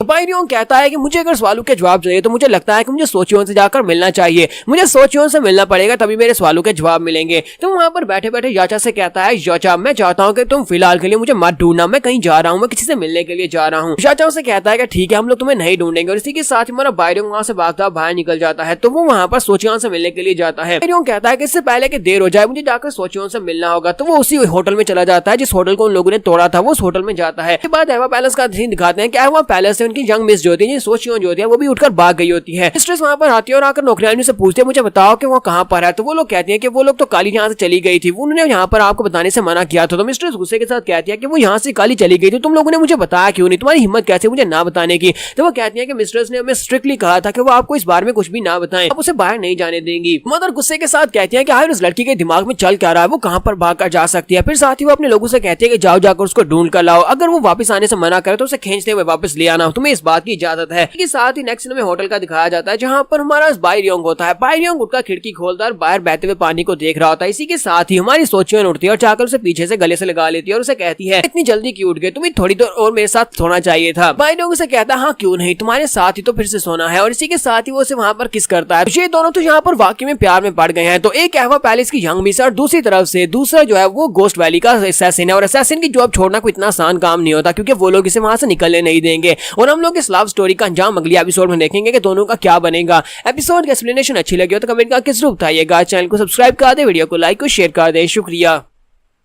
तो लास्ट एपिसोड के एंड पे हमने देखा था कि बाइरियोंग जो होता है वो गोस्ट वैली को छोड़कर चला जाता है, जबकि दूसरी तरफ से सोचियोन भी अपने बैलेंस को छोड़कर भाग जाती है और वो दोनों एक होटल में जाकर एक दूसरे को किस करते हैं लास्ट सीन के ऊपर। इस एपिसोड के शुरुआत में गोस्ट वैली का सीन दिखाते हैं जहां पर मीटिंग बैठी होती है, सभी एल्डर्स वहां पर आपस में बातें कर रहे होते हैं। एक कहता है कि पूरा 1 महीना हो चुका और किसी को नहीं पता कि वो कहां पर है। दूसरा कहता है कि मुझे लगता है डार्क मून नाइट के बाकी के सभी मेंबर्स को अपने चीफ को ढूंढने की कोशिश करनी चाहिए, वो लोग उसे ढूंढ क्यों नहीं रहे। तीसरा एल्डर उन लोगों से कहता है कि तुम सभी को अच्छी तरह से पता है कि हमें धोखा देने का अंजाम क्या होता है, कि उसे मौत मिलेगी और उसे यहाँ पर मरना पड़ेगा। सभी एल्डर्स जब वहाँ पर आपस में बात कर रहे होती है तो उनमें से एक एल्डर जिसका नाम नॉक जॉन होता है, नॉक जॉन उन सभी लोगों से कहता है कि मैंने यहाँ पर एक बात सुनी है कि वह एवा पैलेस की यंग मिस जो कि सोचियोन है उसके साथ प्यार में पड़ चुका है। बात वाकई में सच है। दूसरा स्ट्रॉन्गेस्ट एल्डर जिसका नाम पागुन होता है, तो पागुन कहता है कि मुझे तो यहाँ पर यकीन नहीं आ रहा कि वो एक लड़की के प्यार में पड़ गया। स्नोगर्ल विवी जो कि अब इन सभी की लीडर है वो कहती है कि जल्दी से जाओ जाकर बाइरियोंग को ढूंढ कर लाओ। जब तुम्हें बाइरियोंग मिल जाए तो अगर तुम्हें लगे कि उसने हमें धोखा दिया है तो उसे उसी वक्त वहीं पर मार देना। साथ उसे आवाज आती कहते हैं कि तुम्हें मुझे ढूंढने की जरूरत नहीं है। हमारा बायरोंग वहाँ पर पहुंच जाता है उन सभी के बीच में, वो उनके सामने आता है और कहता है मैं यहाँ पर क्विट करने के लिए आया हूँ, मुझे ये असैसिन की जॉब बिल्कुल भी रास नहीं है और मैं इस जॉब को छोड़ना चाहता हूँ। तो विवी से कहते हैं कि तुमने अभी भी यहाँ पर क्या बकवास की, क्या तुम इसे छोड़ना चाहते हो? बायरोंग से कहता है कि हाँ मैंने यहाँ पर ये कहा कि मैं असैसिन नहीं बनना चाहता, मैं ये छोड़ना चाहता हूँ। इस बात से काफी ज्यादा गुस्सा होती है, लेकिन इसी के साथ ही वहाँ पर एक और एल्डर होता है जिसका नाम जो मून होता है। तो जो मून कहता है कि लगता है कि लड़के तुम्हारा दिमाग खराब हो गया जो तुम असैसिन की जॉब छोड़ना चाहते हो। तो एल्डर मून को कहते हैं कि ये लड़के ने कहा कि ये हमें छोड़ना चाहता है, ये असैसिन की जॉब छोड़ना चाहता है। तो एल्डर जोंग से कहते हैं कि मुझे लगता है कि इस लड़के का वाकई में दिमाग खराब हो गया जो यहाँ पर छोड़ने की बात कर रहा है। तो एल्डर मूंगॉक से कहते हैं कि तुम्हें क्या लगता है कि असैसिन की जॉब को छोड़ना इतना ज्यादा आसान है? हमारी गोस्ट वैली के साथ ताल्लुक तोड़ना इतना ज्यादा आसान काम है? ऐसा बिल्कुल भी नहीं हो सकता, क्योंकि तुम हम में से काफी ज्यादा बेहतर थे और तुम यहाँ पर बहुत ज्यादा यंग है, इसी वजह से हम तुम्हें काफी ज्यादा प्यार करते थे और तुम्हें हमने बहुत ही अच्छे से रखा, लेकिन इसका मतलब ये नहीं है कि हम यहाँ पर से तुम्हें इतनी आसानी से जाने देंगे। तुम्हारा बायरोंग कहता है कि तुम यहाँ पर कह रहे हो कि तुम सभी लोग मुझसे प्यार करते हो, लेकिन तुम सभी लोगों की बातों से तो नहीं लगता कि तुम सभी लोग मुझसे प्यार करते हो, क्योंकि अगर तुम लोग मुझसे प्यार करते तो मुझे यहाँ से जाने देते। हम लोग यहाँ पर सीरियस टॉक कर सकते हैं, क्या हम लोग यहाँ पर सीरियसली बात करेंगे? तो वो सभी लोग यहाँ पर आपस में बातें कर रहे होते हैं कि इस लड़के की हिम्मत तो बहुत ज्यादा बढ़ चुकी है, ये सभी 9 एल्डर्स के सामने किस तरह से बात कर रहा है। तो स्नोगर्ल विवियो से कहते हैं कि ये सब कुछ उस यंग लेडी की वजह से हो रहा है, वो पैलेस की गर्ल सो शोन की वजह से हो रहा है। और बायरोंग से कहता है कि हाँ तुम बिल्कुल ठीक कह रही हो, ये उसी की वजह से हो रहा है। तो इसी की वजह से हमारी विवी जो होती है बहुत ज्यादा गुस्सा हो जाती है और उसे कहती है क्या तुम जानते हो कि यहाँ पर प्रोसीजर क्या है? तुम्हें अच्छी तरह से पता है कि रिटायर होने का प्रोसीजर क्या है। वहाँ पर एक एल्डर नीचे उतर आता है, उस एल्डर की सबसे फाइट करनी होती है, अगर वो फाइट को जीत जाएगा तभी वो यहाँ से जा सकता है, लेकिन यहाँ पर एक और तरीका भी होता है। तुम्हारा बायरोंग कहता है कि मैं यहाँ पर अपनी तलवार को नीचे रखूंगा, मैं अपनी तलवार यूज नहीं करने वाला, बल्कि मैं यहाँ पर इन्फिनिट केव को पार करूंगा, मैं उसके ट्रायल को देने को तैयार हूँ। ये बात जैसे वो करता है तो वो सभी के सभी एल्डर्स को झटका लगता है। तो इसी भी यहाँ पर ये वाली बात सुनने के बाद काफी ज्यादा हैरान होती है, क्या ये वाकई में यहाँ पर इन्फिनिट केव को पार करने के बारे में सोच रहा है। उसके बाद नेक्स्ट सीन जो होता है हमें इन्फिनिट केव का दिखाया जाता है। तुम्हारा बायरोंग जो होता है इन्फिनिट केव के बाहर खड़ा होता है और उसके बाद से कहा जाता है ठीक है अंदर चले जाओ। तुम्हारा बायरोंग जो होता है इन्फिनिट केव के अंदर जाने लगा है, लेकिन वो सभी एल्डर्स और साथ में विवी वो सभी लोग बाहर ही खड़े होते हैं। एक एल्डर कहता है क्या तुम लोगों को नहीं लगता कि ये बहुत ज्यादा आसान है इस केव को पार करके दूसरी तरफ जाना? यहाँ पर सिर्फ और सिर्फ कांटे ही तो है, इन कांटों को पार करते हुए अपने मार्शल आर्ट्स के स्किल्स को यूज करते हुए दूसरी तरफ आसानी से निकल जाएगा। दूसरा एल्डर से कहता है कि तुम्हें गोस्ट वैली को ज्वाइन किए हुए ज्यादा अरसा नहीं हुआ, इसी वजह से तुमने अभी तक यहाँ पर इन्फिनिट केव का ट्रायल नहीं देखा होगा। इन्फिनिट केव को पार करना बहुत ज्यादा मुश्किल है। इसे इन्फिनिट केव इसलिए कहा जाता है क्योंकि इसके अंदर इन्फिनिट थॉर्न्स हैं, यानी कि इन्फिनिट कांटे हैं। अगर ये कांटे तुम्हें बहुत ज्यादा ऑर्डिनरी दिखाई दे रहे हैं, लेकिन ये ब्लैक थॉर्न्स हैं और ब्लैक थॉर्न्स जो है ये पॉइजनस होते हैं। जब तुम इनको टच करोगे, इनको टच करने के साथ ही तुम्हें हेलुसिनेशंस आना शुरू हो जाएंगे और उसके साथ तुम्हारी 5 सेंसेस जो है ब्लॉक हो जाएंगी। ना तुम देख पाओगे, ना तुम सुन पाओगे, ना ही तुम सूंघ पाओगे, ना ही तुम किसी चीज को महसूस कर पाओगे। दूसरा एल्डर से कहता है कि लेकिन हम लोग अपनी की मदद से अपनी बॉडी के इर्द गिर्द एक पावरफुल बॉडी शील्डिंग की लेयर बना सकते हैं जो कि हमें प्रोटेक्ट करेगी इन कांटों से। तो वो कहता है हाँ ये ठीक है, तुम जो कह रहे हो वो ठीक है, लेकिन हम लोग कुछ स्टेप्स तक तो इसको बनाकर रख सकते हैं। लेकिन इस केव में थोड़ा सा आगे जाने के बाद वहां पर नीचे से धुआं निकलता है। वहां पर हॉट स्प्रिंग्स है जिसके अंदर से धुआं निकलता है, लेकिन वो धुआं भी पॉइजनस है। जब तुम उसके अंदर सांस लेते हो तो इसी के साथ ही तुम्हारी बॉडी के अंदर जितनी की होती है वो सारी स्कैटर हो जाती है और तुम दोबारा की पावर से अपनी शील्ड एक्टिवेट नहीं कर पाते। अब तुम वहां पर शील्ड को एक्टिवेट नहीं कर पाओगे तो वहां पर पॉइजन तुम्हारी बॉडी के अंदर चला जाएगा और साथ ही जब तुम्हें वहां पर से कांटे चुभेंगे तभी पॉइजन तुम्हारी बॉडी के अंदर जाएगा और जब वो पॉइजन तुम्हारी बॉडी के अंदर जाएगा तभी तुम्हें दिखना और इसके बाद स्मेल करना और ये सब कुछ तुम्हारी सेंसेस बंद हो जाएंगी। इस हद तक इस केव में जाने के बाद बहरे हो जाते हो कि तुम अपनी आवाज को भी नहीं सुन सकते और दिखाई देना तो बहुत ही ज्यादा इम्पॉसिबल है क्योंकि वहां पर सिर्फ उसे ब्लैक आउट हो जाता है। तुम्हारी आंखें भी बिल्कुल काम करना बंद कर देती हैं। तब तुम वहां पर सूंघना बंद कर देते हो और उसके बाद तुम्हें वहां पर महसूस होना भी बंद हो जाता है। तब तुम यहाँ पर किसी की भी प्रेजेंस को महसूस नहीं कर सकते, यानी कि तुम्हें महसूस नहीं होगा कि तुम्हारे सामने कौन आ गया है। बायरोंग को भी वहां पर बिल्कुल ऐसा ही होता है। वहां पर कांटे टच होने की वजह से, पॉइजन की वजह से वो अंधा हो जाता है, उसे कुछ दिखाई नहीं दे रहा होता, ना ही वो वहां पर सूंघ सकता है, ना ही वहां पर वो महसूस कर सकता है, ना ही वो सुन सकता है। तो बाहर वाला एल्डर दूसरे एल्डर से कहता है कि इस केव के अंदर अभी यहाँ पर खतरा खत्म नहीं होता। एक बार जब तुम्हारी सेंसेस ब्लॉक हो जाती हैं तुम ऐसे तुम बिल्कुल ऐसे ही होते हो जैसे कि तुम एक डार्क केव के अंदर जहाँ पर तुम्हें कुछ भी दिखाई सुनाई नहीं दे रहा और इसी के साथ ही वहां पर वो कमीने निकलते हैं। अभी मॉन्स्टर्स वो सभी डीमंस जो के डीमन क्लैन के लोग हैं जिन्हें वहां पर छोड़ दिया गया है, वो सभी डीमन क्लैन के लोग जो क्या पपेट बन चुके हैं वहां पर उस केव के अंदर रहते हैं। पपेट्स को तकरीबन 100 साल पहले जहाँ पर इस केव के अंदर डाला गया था वो लोग वहां से बाहर नहीं निकल सकते, वो लोग वहीं पर रहते हैं, वो जिंदा है ना वो मरे हुए हैं। उनकी एक खासियत यह है कि वो ब्लड को सूंघ सकते हैं। जब वो ब्लड को सूंघते हैं तब वो भागते हुए उसके ऊपर अटैक करते हैं, चाहे उनका टारगेट कोई भी हो। ट्रायल टेस्ट वाला बंदा जो होता है वो कांटों से जख्मी होने के बाद उसका ब्लड बह रहा होता है, जब वो वहां पर पहुंचता है तो वो सभी पागलों की तरह उसके ऊपर अटैक कर देते हैं और वो बंदा जो है कुछ महसूस भी नहीं कर सकता, उसे कुछ पता भी नहीं चलता कब उसके ऊपर कहां से अटैक हो गया। इसी के साथ हमारे बायरोंग के ऊपर भी अटैक हो रहा था, कोई उसकी बॉडी के अंदर तलवार दंसा रहा था, कोई उसके कंधे के ऊपर काट रहा होता है। बायोंग जो होता है वहाँ पर अपने हाथ पांव चलाता है और कुछ ज़ॉम्बीज को पीछे की तरफ गिरा देता है, कुछ ज़ॉम्बीज को अटैक करके वो पीछे की तरफ गिराता है, क्योंकि वो ज़ॉम्बीज जो होते हैं वो वहाँ पर सकते हैं, लेकिन हमारा बायोंग देख नहीं सकता। बायोंग कहता है कि मेरे पास ज्यादा टाइम नहीं है, तुम सभी लोग एक साथ मेरे पर अटैक करो। इसी के साथ ही वो सभी लोग जो होते हैं उसके पर अटैक करते हैं। तो बायोंग के हाथ में भी तलवार लग जाती है और वो अपनी तलवार को घुमाते हुए आगे की तरफ बढ़ता जाता है। और बायोंग कहता है कि अगर मेरे पास की पावर नहीं है, अगर मेरे पास यहाँ पर स्मेल करने की पावर नहीं है, मुझे देखने की पावर नहीं है और इसके साथ साथ सुनने की पावर नहीं है, महसूस करने की पावर नहीं है, लेकिन मेरे पास एक तलवार है, तो फिर इसका मतलब यह है कि मैं तुम सभी को मार सकता हूँ। इसका मतलब यह है कि मैं सब कुछ खत्म करके इस ट्रायल को पास कर सकता हूँ। तो बायोंग बस अपनी तलवार को घुमाता जा रहा था और उसके सामने जो कुछ भी आता है वो सभी को काटता जाता है। अब के यहीं पर से एक सीन सोचियोन का भी दिखाते हैं। सोचियोन अपने रूम में बैठी होती है, तो सोचियोन वहां पर बैठी सोच रही होती है और उदास होती है कि क्या वो वापस आएगा, क्योंकि उसने कहा था कि वो असैसिन की जॉब छोड़ना चाहता है और वहां पर टेस्ट को पास करके वो वापस उसके पास जरूर आएगा। सोचियोन कहती है कि उसने मुझसे वादा किया था कि वो जरूर आएगा और वो काफी ज्यादा उदास भी होती है। जबकि दूसरी तरफ हमारा बायोंग जो होता है वहां पर अभी मॉन्स्टर्स को मार रहा था और कहता है कि मैं यहाँ पर मार नहीं सकता, मैंने वादा किया है कि मैं उसके पास वापस जाऊंगा, मेरे रास्ते में जो भी आएगा मैं उसको मार डालूंगा, मैं किसी को भी नहीं छोड़ने वाला। बायोंग कहता है कि हालांकि मुझे यहाँ पर दिख नहीं रहा, लेकिन मुझे इतना महसूस हो रहा है कि मेरे हाथ में तलवार और तलवार को चलाते हुए जब मैं तलवार को चलाता हूँ तो मेरी तलवार किसी की बॉडी के साथ टकराती है और उसकी बॉडी कट जाती है। जहाँ पर बायोंग काफी देर तक तलवार को घुमाता रहता है। तलवार को घुमाने के बाद वहाँ पर जितने भी छोटे डीमंस होते हैं वो सारे मर जाते हैं, वो सभी ज़ॉम्बीज जो होते हैं वहीं पर नीचे गिर जाते हैं। लेकिन उसके बाद हमारे बायोंग जो होता है अभी वहाँ पर ऐसी अपनी तलवार को घुमा रहा होता है और कहता है कि दफा हो जाओ, मर जाओ, लेकिन उसकी तलवार किसी के अंदर दंस जाती है और वो जब सामने की तरफ देखता है, क्योंकि उसे दिखाई तो कुछ नहीं दे रहा होता, वहाँ पर एक बड़ा सा डीमन खड़ा होता है, एक बड़ा सा साइज में काफी ज्यादा बड़ा डीमन होता है। तो वो कहता है काफी अरसे के बाद मैं यहाँ पर दोबारा से रॉ मीट को स्मेल कर रहा हूँ, लगता है कि काफी अरसे के बाद कोई यहाँ पर केव के अंदर आया है, लगता है कि आज तो यहाँ पर ताजा गोश्त खाने को मिलेगा। बायोंग उसे कहता है कि मैं तुम्हें वार्निंग दे रहा हूँ कि मेरे रास्ते से हट जाओ वरना मैं तुम्हें मार डालूंगा। जबकि वो बंदा उसे सख्त पंच मारता है और उसे कहता है कि तुम्हें क्या लगता है कि तुम यहाँ पर मुझे वार्निंग दे सकते हो, वार्निंग तो मैं तुम्हें दूंगा। और उसके एक पंच की वजह से वो काफी दूर जाकर गिरता है। तो इसी के साथ ही वो बंदा जो होता है वो हंसना शुरू कर देता है। एल्डर जो होते हैं वो कहते हैं कि वहाँ पर उसके बाद उन सभी ज़ॉम्बीज के खत्म होने के बाद आता है एक्सट्रीम जिन डीमन। एक्सट्रीम जिन डीमन कभी इस डीमन क्लैन का सक्सेसर हुआ करता था और वो सपना देखता था कि वो पूरी दुनिया के ऊपर कब्जा कर लेगा और पूरी दुनिया के ऊपर राज करेगा और सबसे बेस्ट मार्शल आर्टिस्ट बनकर दिखाएगा। उसने बहुत ज्यादा मेहनत की और बहुत ही अच्छी मार्शल आर्ट्स की टेक्निक्स को मास्टर किया। उसकी एक्सट्रीम जिन एनर्जी की वजह से वो बहुत ज्यादा पावरफुल था। उसने अपने डीमन लैंड को छोड़ा, जहाँ पर मेन लैंड में आ गया, म्यूरियम वर्ल्ड में आकर उसने यहाँ पर खून खराबा शुरू कर दिया और पूरे एक महीने तक वो यहाँ पर खून खराबा करता रहा। उसे लगा कि वो सबसे ज्यादा स्ट्रॉन्गेस्ट है,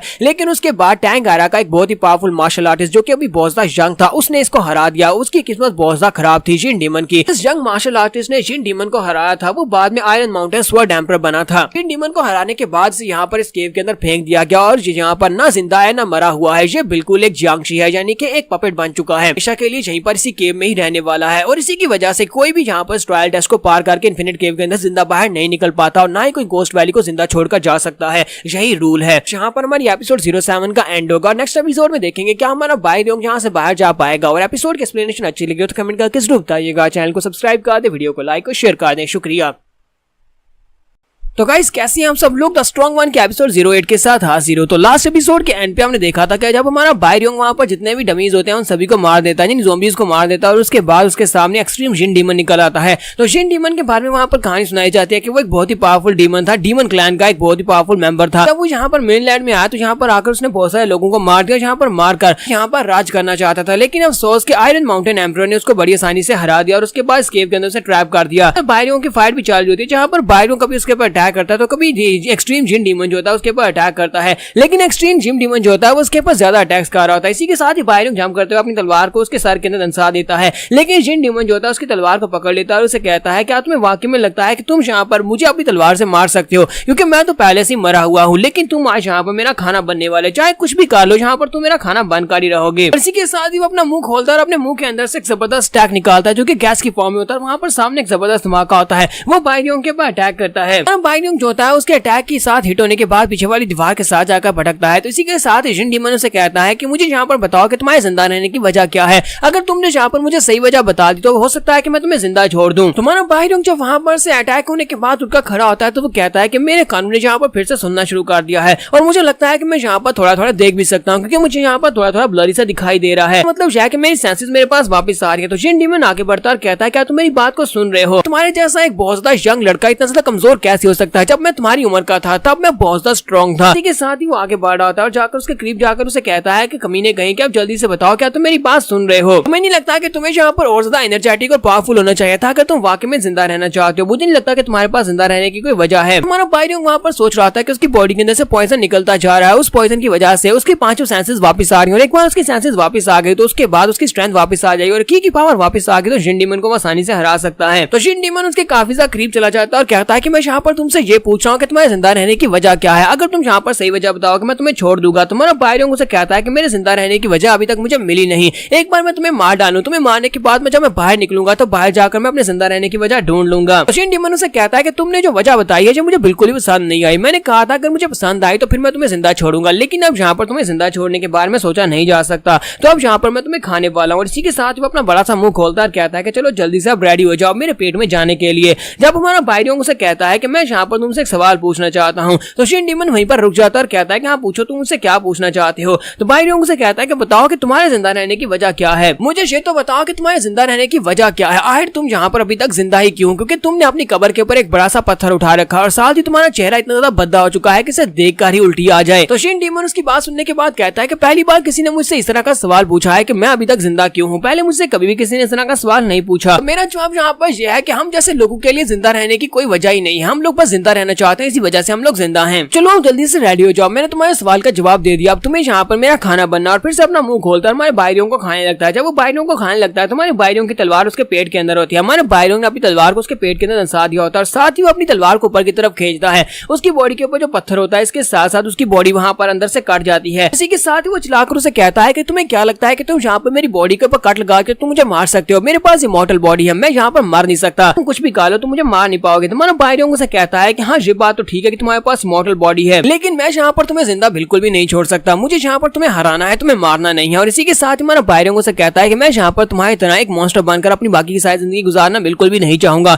और मेरे जिंदा रहने की वजह बहुत ज्यादा अच्छी है। और इसी के साथ ही फिर से तलवार चलाता है और उसका हाथ काट देता है। उसका हाथ काटने के साथ ही जिन डीमन दूसरे हाथ के साथ हमारे बायरिंग को गले से पकड़ लेता है और कहता है कि तुम सिर्फ और सिर्फ एक छोटे बच्चे हो, नहीं पता कि जिंदा रहना क्या होता है। इसी के साथ हमारा बायरिंग अपनी तलवार को दूसरे हाथ में कैच करता है और अपनी तलवार को उसकी गर्दन के ऊपर रखते हुए उसकी गर्दन काट देता है। बायरिंग उसका सर काट देता है और कहता है कि हेल में जाओ और वहां पर जाकर जितना खाना खाना चाहो उतना खाना खा सकते हो। तो उसकी गर्दन कटने के बाद हमारा बायरिंग एक बड़ा सा पत्थर उठाता है और उसके सर के ऊपर जाकर फेंक देता है ताकि उसका सर नीचे आकर कुचला जाए, क्योंकि अगर उसका सर वहां पर वापस वो अपने सर के बॉडी के साथ नहीं जोड़ेगा तो वो दोबारा से रीजनरेट नहीं कर पाएगा। और इसी के साथ हमारे बायरिंग ने यहाँ पर जिन डीमन को मार दिया। जिन डीमन के मरने के बाद हमारा बायरिंग कहता है कि मेरे पास यहाँ पर जिंदा रहने की एक बहुत ही अच्छी वजह है और मैं अपनी उसी वजह के पास जाने वाला हूँ। तो वो उस केव के ऊपर वाले हिस्से के ऊपर अटैक करता है और ऊपर एक बड़ा सुराख करके वहां पर धमाका होता है और उसके अंदर से वो बाहर निकल आता है। तुम्हारा बायरिंग जब वहां से बाहर निकलता है तो वीवी से कहता है कि मैंने यहाँ पर टेस्ट को पास कर लिया, तो क्या अब यहाँ पर सब कुछ खत्म हुआ, क्या मैं यहाँ से जा सकता हूँ। तो वीवी उसे कहते हैं हाँ तुम यहाँ से जा सकते हो, तुम आज के बाद आजाद हो।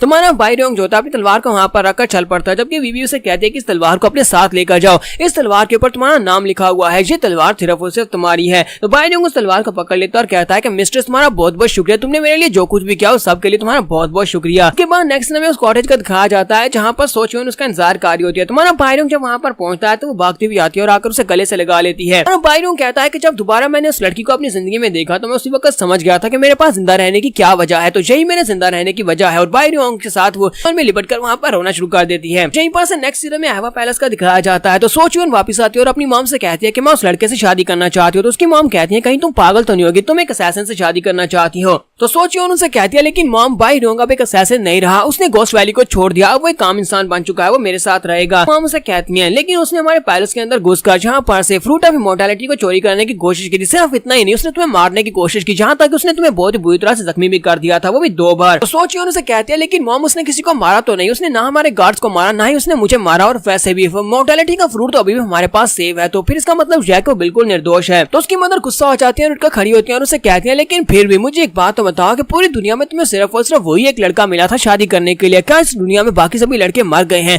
तो वो कहती है लेकिन मैं उससे बहुत ज्यादा प्यार करती हूँ। अच्छा तो ये बात है कि तुम उससे प्यार करती हो, इसका मतलब यह है कि तुम्हारे प्यार को खत्म करने के लिए मुझे उस लड़के को जान से मारना होगा, मैं उस लड़के को अपने हाथों से मार डालूंगी और उसके बाद तुम्हारा प्यार खत्म हो जाएगा। हमारी सोचियोन उसे कहती है कि मॉम आप उसको मार नहीं सकती क्योंकि मैं प्रेग्नेंट हूँ और मेरे पेट में उसका बेबी है। ये बात सुनने के बाद उसकी मॉम को भी एक झटका लगता है, वो वहीं पर रुक जाती है। सोचियोन कहती है कि मेरे पास उसका बच्चा है और हम लोग और मैं बहुत ही जल्दी इस बच्चे को जन्म देने वाली हूँ। तो उसकी मॉम ये वाली बात सुनने के बाद थोड़ी सी शांत होती है, फिर साथ ही उसे कहती है अच्छा ठीक है मैं तुम्हें इस लड़के से शादी करने दूंगी, तुम बायरोंग से शादी कर सकती हो, लेकिन तुम्हें हमारे पैलेस को छोड़कर जाना होगा, ना सिर्फ इस पैलेस को बल्कि तुम्हारे साथ तुम्हारा कोई भी ताल्लुक नहीं रहेगा, तुम मेरी बेटी नहीं रहोगी, ना ही मैं यहाँ पर तुम्हारे बच्चे को एक्नॉलेज करूंगी, ना ही उसे हवा पैलेस की विरासत मिलेगी, वो सिर्फ और सिर्फ उसी लड़के का ही बेबी रहेगा और तुम्हारा बेबी रहेगा। क्या तुम वाकई में इस बारे में श्योर हो कि तुम सब कुछ छोड़कर, अपनी माँ, अपनी बहन और अपने हवा पैलेस को छोड़कर, सब कुछ छोड़कर तुम उस लड़के के साथ खुश रह पाओगे? क्या तुम्हें वाकई में लगता है कि तुम इस बारे में बिल्कुल भी नहीं पछताने वाली? तो सोचियोन अपनी मॉम से कहते हैं कि नहीं, मैं इस बारे में बिल्कुल भी नहीं पछताऊंगी, मैंने जो फैसला किया है वो ठीक किया है, मैं उस लड़के के साथ सारी जिंदगी बिताने को तैयार हूँ, उसके साथ बहुत ज्यादा खुश रहने वाली हूँ। उसके साथ उसकी मॉम और उसकी बहन भी वहाँ पर उसको देख रहे होते हैं। उनके चले जाने के बाद एक सीजन गुजरता है और उसके बाद जब वहाँ पर नए फूल खिलते हैं, सोचियोन बायरोंग वहाँ पर गार्डन में खड़े होते हैं, फूलों को देख रहे होते हैं। सोचियोन बायरोंग से कहते हैं क्या तुमने कभी समुद्र देखा है? तो वो कहता है कि समुद्र मैंने कभी नहीं देखा, वो क्या होता है? सोचियोन से कहती है तुमने पानी का तालाब तो देखा होगा, समुद्र भी पानी का तालाब होता है, लेकिन वो बहुत ज्यादा बड़ा होता है, इतना बड़ा होता है कि जहाँ तक तुम्हारी नजर जाती है वहाँ पर सिर्फ पानी होता है।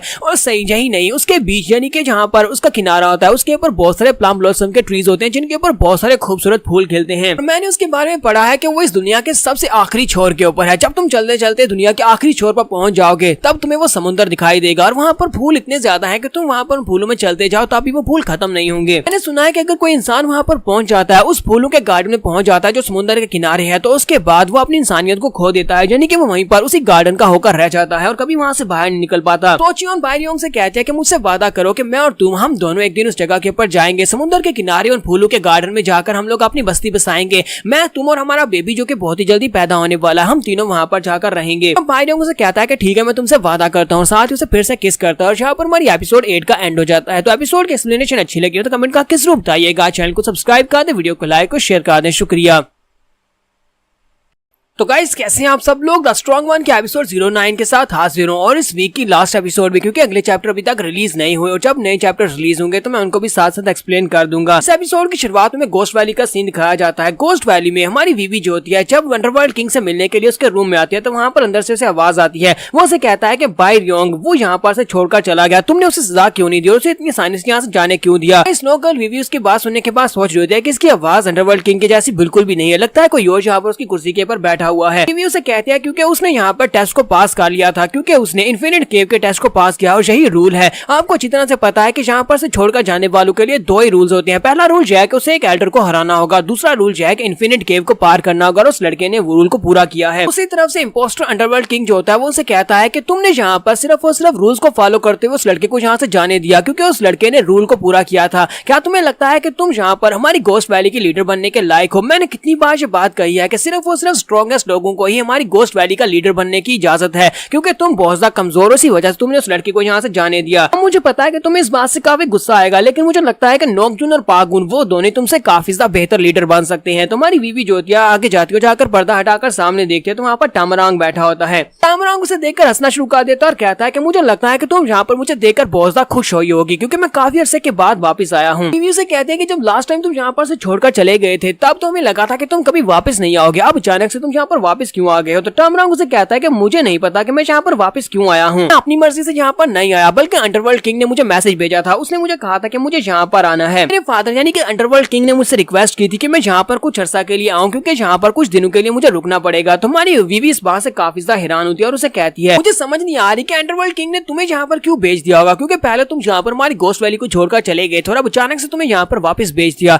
और मुझे ये बताओ कि इस वक्त अंडरवर्ल्ड किंग है कहाँ पर? तो टामरांग उसे कहता है कि मुझे अपने फादर यानी अंडरवर्ल्ड किंग के बारे में तो कुछ भी नहीं पता कि वो इस वक्त कहाँ पर है, लेकिन जो बात मुझे पता है वो मैं तुम्हें बता सकता हूँ कि इस वक्त तुम्हारे अलावा बाकी के जितने एल्डर्स हैं वो सारे के सारे इस वक्त एवा पैलेस के ऊपर अटैक करने के लिए जा चुके हैं। वो सभी लोग इस वक्त एवा पैलेस के ऊपर अटैक कर रहे हैं ताकि वहाँ पर से इमॉर्टैलिटी का फ्रूट ले सकें। इस बात से वीवी को काफी बड़ा झटका लगता है। वीवी कहती है क्या वो सभी लोग वहाँ पर चले गए? तो टामरांग उसे कहता है कि हाँ मुझे पता है कि वो सभी लोग वहाँ पर चले गए, मुझे ये तो नहीं पता कि आखिर मेरे फादर ने उन सभी लोगों को ऑर्डर क्यों दिए होंगे। पता नहीं उन लोगों को फादर ने ऑर्डर दिए भी हैं या नहीं, यानी अंडरवर्ल्ड किंग के ऑर्डर्स को फॉलो करके वहाँ पर गए या फिर अपनी मर्जी से वो लोग वहाँ पर चले गए हैं। लेकिन मुझे लगता है कि वो सभी लोग इमॉर्टैलिटी का फ्रूट लेना चाहते हैं, क्योंकि जिसके पास इमॉर्टैलिटी का फ्रूट आ जाएगा अगला अंडरवर्ल्ड किंग वो बन जाएगा। टामरांग उसे कहता है अच्छा ठीक है अब मैं यहाँ से जा रहा हूँ, मैं तो बस यहाँ पर रिक्वेस्ट को पूरा कर रहा था, फादर ने कहा था कुछ दिन यहाँ पर रुकना है। वीवी कहती है कि हमारी गोस्ट वैली के 9 एल्डर्स हैं और 9 के 9 एल्डर्स बहुत ज्यादा पावरफुल है, मार्शल आर्ट्स के मास्टर्स हैं। अगर किसी के हाथ में वहाँ पर से फ्रूट ऑफ इमॉर्टैलिटी लग जाता है तो वो तो इमॉर्टल बन जाएगा। मुझे नहीं लगता कि अंडरवर्ल्ड किंग ने इन सभी एल्डर्स को वहाँ पर जाकर फ्रूट ऑफ इमॉर्टैलिटी को लाने का ऑर्डर दिया होगा, क्योंकि अंडरवर्ल्ड अंडरवर्ल्ड का किंग अच्छी तरह से जानता है कि इनमें से जिसके हाथ में भी वो फ्रूट आ गया वो खुद उसको खा जाएगा, वो कभी भी अंडरवर्ल्ड किंग के हाथों में नहीं आने देगा। मुझे तो लगता है कि अंडरवर्ल्ड किंग को इस बारे में कुछ भी नहीं पता और ये सभी लोग अपनी मर्जी से वहां पर चले गए हैं। मुझे यहाँ पर अंडरवर्ल्ड किंग के बारे में भी काफी ज्यादा परेशानी हो रही है क्योंकि वो पता नहीं कहां पर चला गया, पिछले काफी दिनों से वो दिखाई नहीं दिया, वो पता नहीं कहां पर चला गया, अभी तक वापस नहीं आया। तो स्नो गर्ल विवी जो होती है चलते चलते बैल्कनी में जाती है और वहां पर जाकर किसी से कहती है मुझे ये बताओ क्या चाचा से तुम्हारा कोई भी कांटेक्ट नहीं हो पाया? तो वो कहता है कि हाँ चाचा के साथ हमारा कांटेक्ट है और जैसे उसे यहाँ पर एवा पैलेस में कुछ अजीब दिखाई देगा वो उसी वक्त आपको बता देगा कि वहाँ पर क्या चल रहा है, क्योंकि इस वक्त वो वहीं पर है, वो एवा पैलेस में ही है। से नेक्स्ट सीन जो होता है हमें एवा पैलेस का दिखाया जाता है। चाचा जो होता है एवा पैलेस में होता है, वहाँ पर पैलेस को आग लगी होती है। तो वो कहता है कि मुझे लगता है कि यहाँ पर सब कुछ तबाह होने वाला है क्योंकि हमारी गोस्ट वैली के 9 एल्डर्स यहाँ पर आ चुके हैं। मुझे समझ नहीं आ रही कि ये सभी एल्डर्स यहाँ पर कर क्या रहे हैं। सभी एल्डर्स एक साथ यहाँ पर आए तो फिर तो एवा पैलेस के बचने के कोई चांसेस नहीं है। तो 8 एल्डर्स जो होते हैं टामरांग के अलावा बाकी के सभी 8 एल्डर्स यहाँ पर हैं। तो वो 8 एल्डर्स जो होते हैं उनके ऊपर अटैक करते हुए आगे की तरफ बढ़ते जा रहे होते हैं, सभी गार्ड को मारते हुए आगे बढ़ रहे होते हैं क्योंकि ये सभी तो एल्डर्स होते हैं। वहाँ पर जो गार्ड्स होते हैं वो लड़कियां होती हैं। तो वो लोग कहते हैं कि इतनी कमजोर क्यों है? दूसरा एल्डर से कहता है क्योंकि ये लड़कियां हैं इसी वजह से। कई बार योंगबी को दिखाते हैं कि वो छत के ऊपर खड़ी होती है और कहती है कि देखो जरा अंडरवर्ल्ड किंग ने यहाँ पर अपने लोगों को भेजा है, उसने अपने 8 एल्डर्स को यहाँ पर भेज दिया हमारे लोगों के ऊपर अटैक करने के लिए। तो उसकी गार्ड साथियों से कहती है कि इस वक्त पूरे 8 एल्डर्स हैं, ये गोस्ट वैली के 8 पावरफुल एल्डर्स हैं और उनके साथ पूरे 200 असैसिन्स हैं और सभी लोग हमारे एवा पैलेस के अंदर घुस चुके हैं। योंगबी वहां पर सोच रही होती है कि इस वक्त अंडरवर्ल्ड किंग और स्नो गर्ल दोनों यहाँ पर नहीं है, तो इसका मतलब यह है कि हमारे पास जीतने के चांसेस हैं, हो सकता है कि हम लोग इनसे जीत सकें। और इसी के साथ ही जोंग अपनी तलवारें लेकर वहां पर से निकलता है उसके ऊपर अटैक करने के लिए। उसे कहता है कि योंगबी तो तुम जहाँ पर हो यहाँ पर छुपी हुई थी। तो योंगबी उसे कहती है कि तुम्हें क्या लगता है कि मैं यहाँ पर तुमसे डर कर छुपी हुई, मैं यहाँ पर तुम सभी का इंतजार कर रही थी, चलो जल्दी से आ जाओ। क्या लगता है कि तुम्हारे जैसे लोग यहाँ पर हमारे पैलेस के ऊपर अटैक करके हमारे पैलेस को बर्बाद कर सकते हैं। तो योंगबी उसके ऊपर अटैक करती है। जब वहां पर अटैक करती है तो वहां पर एक धमाका होता है और योंग जो होता है जल्दी से पीछे की तरफ हटता है और उसे कहता है कि मैं यहाँ पर तुमसे इतनी आसानी से बिल्कुल भी नहीं हारने वाला। कहीं पर अंदर का सीन दिखाते हैं जहाँ पर बैक उठकर बैठ जाती है क्योंकि बाहर फाइट हो रही होती है, बाहर जो गार्ड होते हैं उनको मार दिया जाता है। और इसी के साथ ही सोचियोन वहां पर अंदर आती है और उसे कहते हैं कि मेरे साथ आओ, तुम्हें मेरे साथ चलना होगा। और वो अपनी बहन को लेकर वहां पर से भागती हुई बाहर की तरफ आती है। जब वो लोग बाहर आती है तो वहां पर योंगबी यानी उनकी मदर फाइट कर रही होती है। जब वहां पर फाइट कर रही होती है तो उनकी मदर उनसे कहती है कि तुम्हें यहाँ से जाना होगा, यहाँ पर अपनी पावर के साथ इन सभी को नहीं रोक पाऊंगी। वो सोचियोन से कहती है कि अपनी छोटी बहन बैकचुआ को अपने साथ लो, यहाँ से निकल जाओ, मैं चाहती हूँ कि तुम दोनों यहाँ से भाग जाओ, मुड़कर मत देखना। के साथ ही जोंग जो होता है उसके ऊपर अटैक करता है। तो सोचियोन कहती है कि मुझे अपनी मॉम के ऑर्डर्स को फॉलो करना होगा। वो अपनी बहन को लेती है और कहती है कि मेरे साथ हमें भाग कर जाना होगा। जब दोनों ही वहां पर गलियारे में चले जाते हैं और वहां पर एंड के ऊपर पहुंचता है तो वहां पर उनके सामने जोमून खड़ा होता है। तो जोमून उनके सामने खड़ा होता है, उनके रास्ते को ब्लॉक करता है और कहता है कि तुम लोग कहां पर जाने की कोशिश कर रही हो, तुम लोग जहां से भाग कर नहीं जा पाओगी। तो सोचियोन कहती है कि बेटा तुम जहां से भाग जाओ, यानी कि वो अपनी छोटी बहन बैकचुआ से कहती है कि तुम भाग जाओ, पीछे मुड़कर मत देखना, मैं यहाँ पर इसको रोकती हूँ। सोचियोन वहां पर जोमून के साथ फाइट करना स्टार्ट कर देती है। जबकि दूसरी तरफ चाचा जो होता है वो कहता है कि स्नो गर्ल विवी जो है यानी कि हमारी हेड विवी जो है वो इस तरह का ऑर्डर नहीं दे सकती कि पूरे के पूरे एवा पैलेस को बर्बाद कर दिया जाए और सभी लोगों को मार दिया जाए। मुझे ये मैसेज उनके पास भिजवाना होगा और वो मैसेज को उसकी तरफ भिजवा देता है। कहीं पर उसे बायरोंग दिखाई देता है तो वो कहता है कि ये तो हमारा चीफ है, चीफ बायरोंग कहां पर जा रहा है? तुम्हारा बायरोंग कहता है कि पता नहीं इस वक्त चीन कहां पर होगी। इसका मतलब यह है कि गोस्ट वैली के 8 पावरफुल एल्डर्स ने यहाँ पर अटैक किया है तो एवा पैलेस तो नहीं बचेगा, एवा पैलेस को बचाया नहीं जा सकता। लगता है कि मुझे सिर्फ और सिर्फ सोचियोन को जाकर ढूंढना चाहिए, सोचियोन को अगर बचा लिया तो सब कुछ सेफ है। इस साथ ही वो सामने देखता है जहाँ पर योम और उसके साथ योंग भी फाइट कर रहे थे, वो दोनों वहां पर फाइट कर रहे होते हैं। तो जब योम अपनी तलवारें लेकर उसके ऊपर अटैक करता है तो योंग भी अपनी 3 हिमली फिंगर टेक्निक को यूज करते हुए उसके ऊपर अटैक करते हैं, जिसकी वजह से वहां पर नीचे गिर जाता है। उसके नीचे गिरने के बाद वो वहां पर हार जाता है। बाकी के तीनों एल्डर्स जिनमें नोकजून, पागुन और मूगोक होता है वो लोग कहते हैं देखो तो जरा इसने हमारे योम को हरा दिया।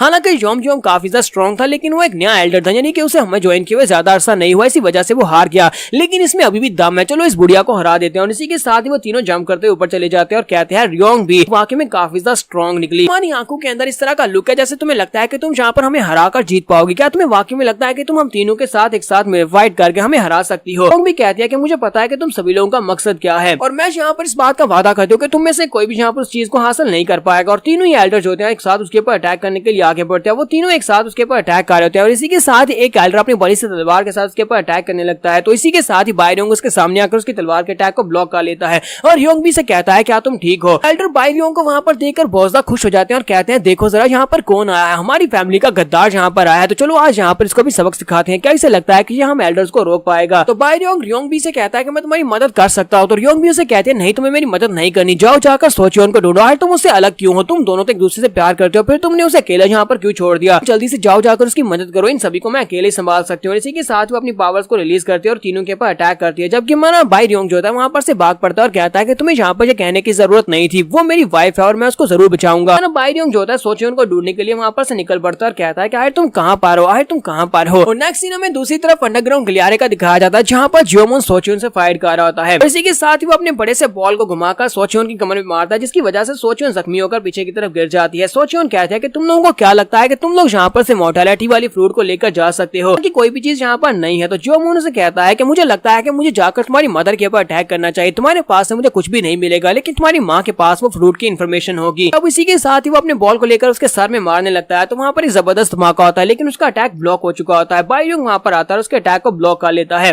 बाइरियोंग जियोमून से कहता है कि तुम यहाँ पर सिर्फ और सिर्फ 3 सेकंड्स में मरने वाले हो। जियोमून भी आगे से हंसना शुरू कर देता है और कहता है कि लड़के तुम्हें क्या लगता है कि तुम यहाँ पर इस काबिल हो चुके हो कि तुम यहाँ पर मुझे हरा सको। बाइरियोंग यहाँ पर अंडरवर्ल्ड के किंग की तलवारबाजी की टेक्निक को यूज करने लगा। वो उसके पहले मूव जिसका नाम 6 सोल सॉवरिंग स्ट्राइक्स होता है उसको यूज करते हुए सामने की तरफ 6 स्ट्राइक्स लगाता है। जियोमून भी इस बात से काफी हैरान होता है, कहता है अंडरवर्ल्ड किंग ने तो कभी तुम्हें अपनी तलवारबाजी की टेक्निक सिखाई नहीं, लगता है कि तुमने चोरी चोरी से देख देखकर उसकी टेक्निक को सीख लिया है। लेकिन ये कोई बड़ी प्रॉब्लम नहीं है क्योंकि तुम्हारे अटैक्स के अंदर वो पावर नहीं है जो कि अंडरवर्ल्ड किंग की टेक्निक के अंदर थी। इसी के साथ ही हमारा बाइरियोंग वहां पर सेकंड टेक्निक को यूज करता है जिसका नाम 6 सॉवरिंग स्ट्राइक्स ऑफ द डीमन सी होता है। अपनी तलवार को सामने की तरफ करते हुए सेकंड स्ट्राइक को यूज करता है और यहीं पर हमारे एपिसोड का एंड हो जाता है। जैसे इसके नए चैप्टर्स रिलीज होंगे इसी के साथ ही मैं उनको भी एक्सप्लेन कर दूंगा। तो एपिसोड की एक्सप्लेनेशन अच्छी लगी हो तो कमेंट करके जरूर बताइएगा। चैनल को सब्सक्राइब कर दें, वीडियो को लाइक और शेयर कर दें। शुक्रिया।